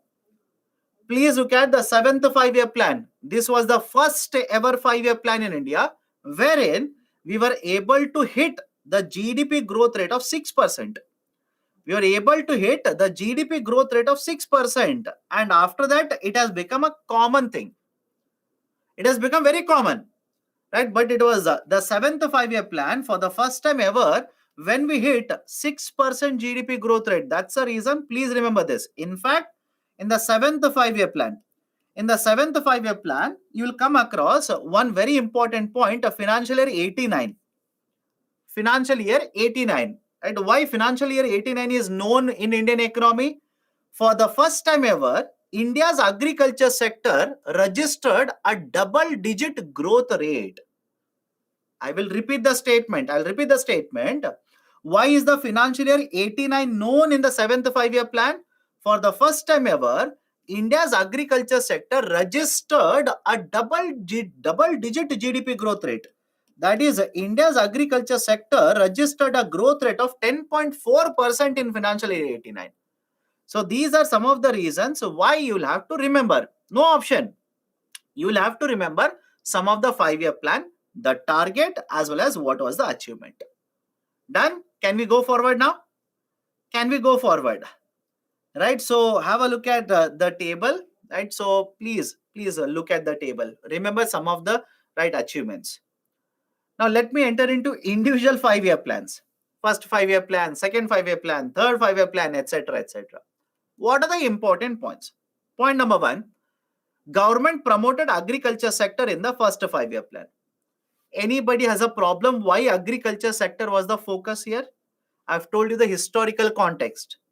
Food security, right? Partition, lot of population in India, right? Don't you think these are primary reasons why government would be focused on agriculture sector in the first 5-year plan? right? So agriculture sector was the focus.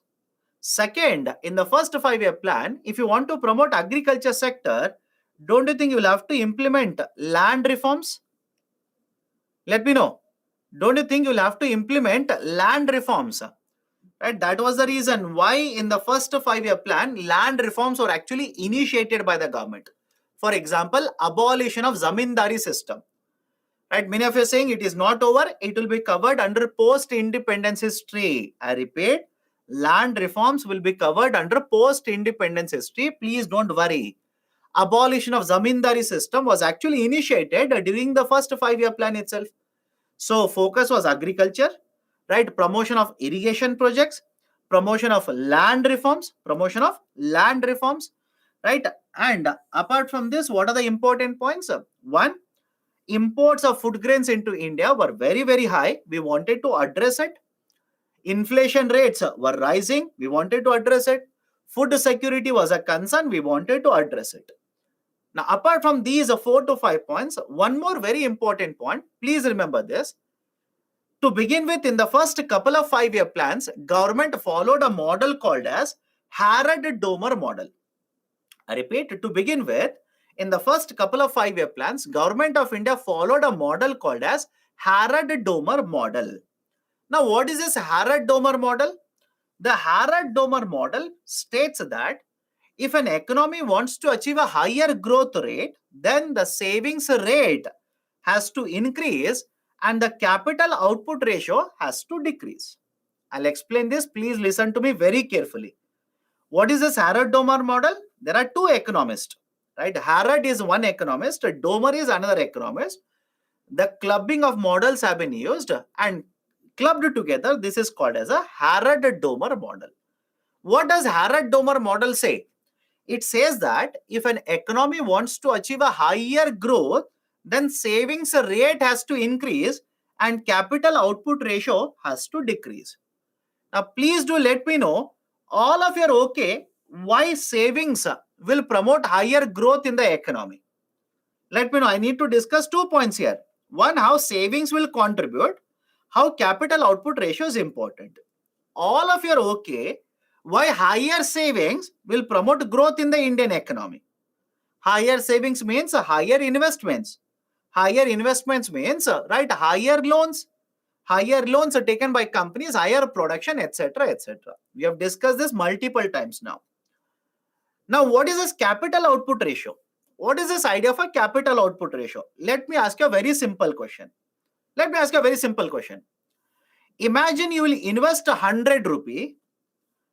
By investing 100 rupee capital, in example 1, per unit of production, you will spend, let's say 20 rupees in example 1. In example 2, per unit of production, you will be spending 10 rupee. Now, please tell me in which of the two examples do you think production would be higher, GDP would be higher? It's not at all difficult. I'll repeat the example again here. You're spending a capital of 100 rupee, but by spending a capital of 100, in example 1, you will use capital of 20 rupees to produce 1 unit.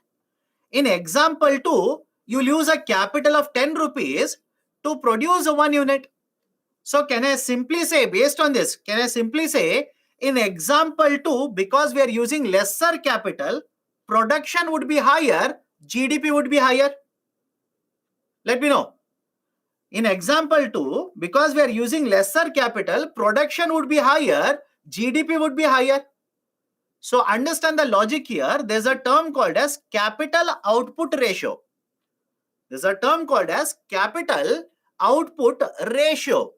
What is capital output ratio? How much capital do you need to produce 1 unit of output? How much capital output ratio, what do you mean by that? How much capital do you need to produce 1 unit of output? Now, please tell me, if you need 20 rupees to produce 1 unit, 10 rupees to produce 1 unit, where do you think production would be higher? And I'm actually surprised that some of the students are asking, how is that possible? My dear, what is the difficulty? You tell me. What is the difficulty here? You have 100 rupee capital. In one example, you will use a 20 rupee to produce 1 unit. And in another example, you will use 10 rupees to produce 1 unit. Now, my question or my argument is, in second example, you will be able to produce more. What is difficulty here? What is the difficulty? I am asking those students who are saying, how is that possible? Tell me, what is the difficulty? If you're using 10 rupee, don't you think using 100 rupee capital, you'll produce a 10 units here? You'll produce a 10 units? You'll produce only 5 units here?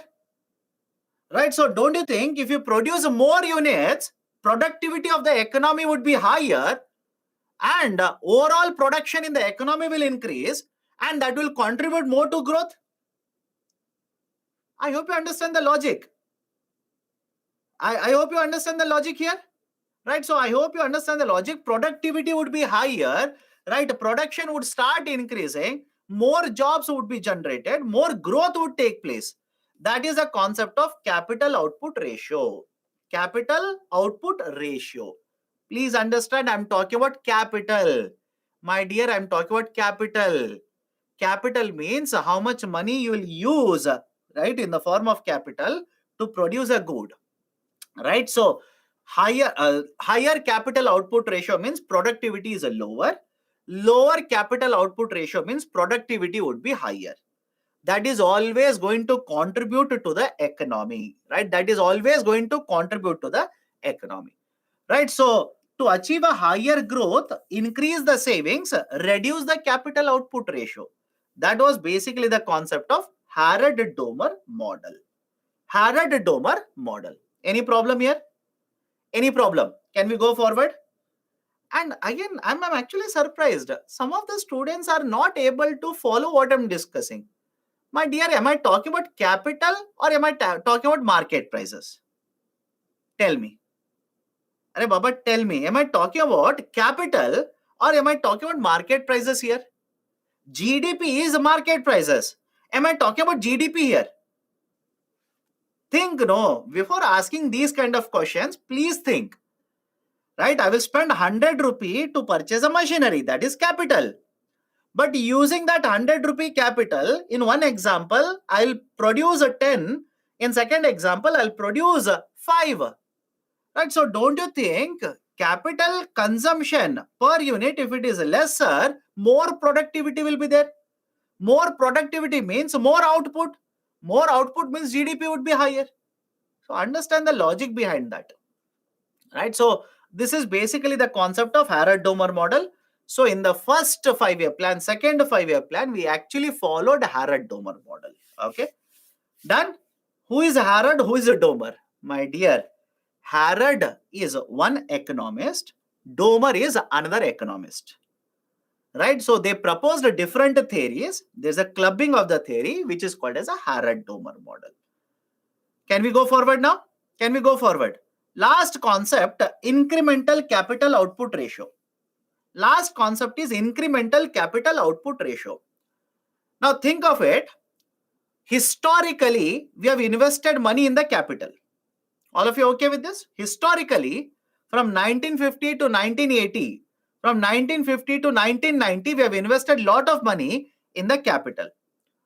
If you want to find out what is the impact of capital investment in the last 1 year, do you think taking into consideration the overall capital output ratio, you'll be able to find out the effectiveness of last 1 year's investment? Think of it. I'm saying, let's say hypothetically, from 1950 to 1990, right? Last point, by the way, 1950 to 1990, imagine total amount of investment in capital is 500 crore. But my question is, 1989 and 1990, we have made investment in the capital. So using this, right, capital and calculating capital output ratio, can you find out what was the effectiveness of capital invested in the last 1 year? Please think very carefully. Some of us saying yes. How is that possible? How is that possible? Right? For example, I'll give you one more example. Overall, you have studied for 500 hours in the last, let's say, 1 month. Simple, right? Or let's say last 2 months.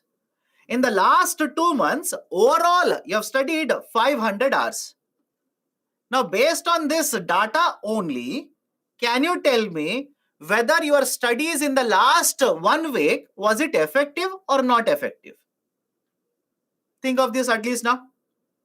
Right? Can you be able to find out? No. You only know what was the overall number of hours you have studied. You do not know that. In that case, there is one more tool that we introduce, concept of incremental capital output ratio. What is this incremental capital output ratio? We are not going to consider overall investment. Overall capital, no, we will not consider. What was the capital invested only in the last 1 year? And as a result of this capital, our production has increased by how much? Can I call this as incremental capital output ratio? Think of this. Incremental means additional. Incremental capital output ratio means, let's say, overall investment from last 30 years is this much. I'm not worried about it. How much was the investment only in the last 1 year? And as a result of this, the production has increased by how much? That is called as incremental capital output ratio. So in case of India, we count capital output ratio as well as incremental capital output ratio. Done? So let me stop the discussion today here. We'll continue with the discussion tomorrow.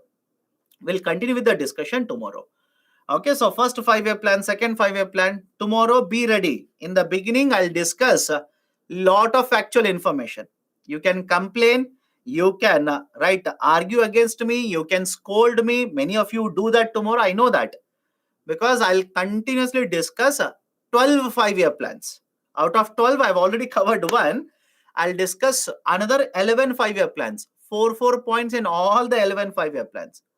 So you will keep on complaining against me during that discussion. So you be ready for it. Be ready, because a lot of factual information is there. Okay. So before before I wind up, if there are any questions, let me know. Sir, is a low ICAR good? Of course, yes. Apply the same logic. If capital output ratio decreases, will it not represent a better productivity? And in the same way, if there is a low incremental capital output ratio, does it not represent a better productivity? Same argument. Okay, same argument. Lower COR is good, lower ICAR is also good. Okay. After receiving the report, does Planning Commission or NDC send report to Cabinet? Yes. Right. Process is very simple here. Planning Commission will send the plan to the NDC. NDC will send it to the Cabinet. That is basically the argument. What is Hindu rate of growth? We'll discuss that tomorrow. Right? We'll discuss that tomorrow. Indicative means, my dear, whenever you talk about concept of planning, there are two concepts. One is indicative, second one is imperative. Indicative means government will formulate a plan, but along with the private sector, they will implement the plan. Whereas imperative means there is no participation of private sector. Government will formulate, government will implement the plan. Okay. Incremental capital output ratio, explain it again. I'll repeat it again. In capital output ratio, we consider historical investments. All of you okay with this statement? In case of capital output ratio, we cover historical investment. That is basically how much has been done in the past. All the investment is considered. But incremental capital output ratio simply indicates to increase the production by 1 unit. To increase the production by 1 unit, how much extra capital we are investing. Is it okay? I'll repeat the statement. Capital output ratio, for example, I'll give you data here. Do not by heart it. Let's say Right, from 1950 to 1990, the overall investment is, let's say, 500 crore rupees. But this is overall investment. Historical investment in capital is also considered. But what if I want to find out in 1989 to 1980, how much was my investment in capital? And as a result of this investment, my overall production has increased by how many units? That will give you incremental capital output ratio. That will give you incremental capital output ratio. Okay. That is basically the concept of ICAR. To increase the production by 1 unit, how much more capital should I invest? That is called as ICAR. Okay, done. In PYQ, when you discussed if convertible bonds prices is less than 10% of equity, then how it would be considered as FDI? My dear, RBI says it is FDI, right? RBI says convertible bonds will be counted as FDI, right? You can check RBI website. RBI says it is FDI. Please go with RBI. Okay. How lower ICAR will lead to higher productivity? Same argument. My dear, you want to produce one extra unit of this bottle. You want to produce one extra unit of this bottle. Would you want to spend 7 rupees or 5 rupees additional capital to produce this unit? Let me know. You want to produce one extra unit. Would you want to spend 7 rupees or 5 rupees additional capital? Don't you think you'll prefer 5 rupees? So imagine in this year, 100 rupee capital investment is done.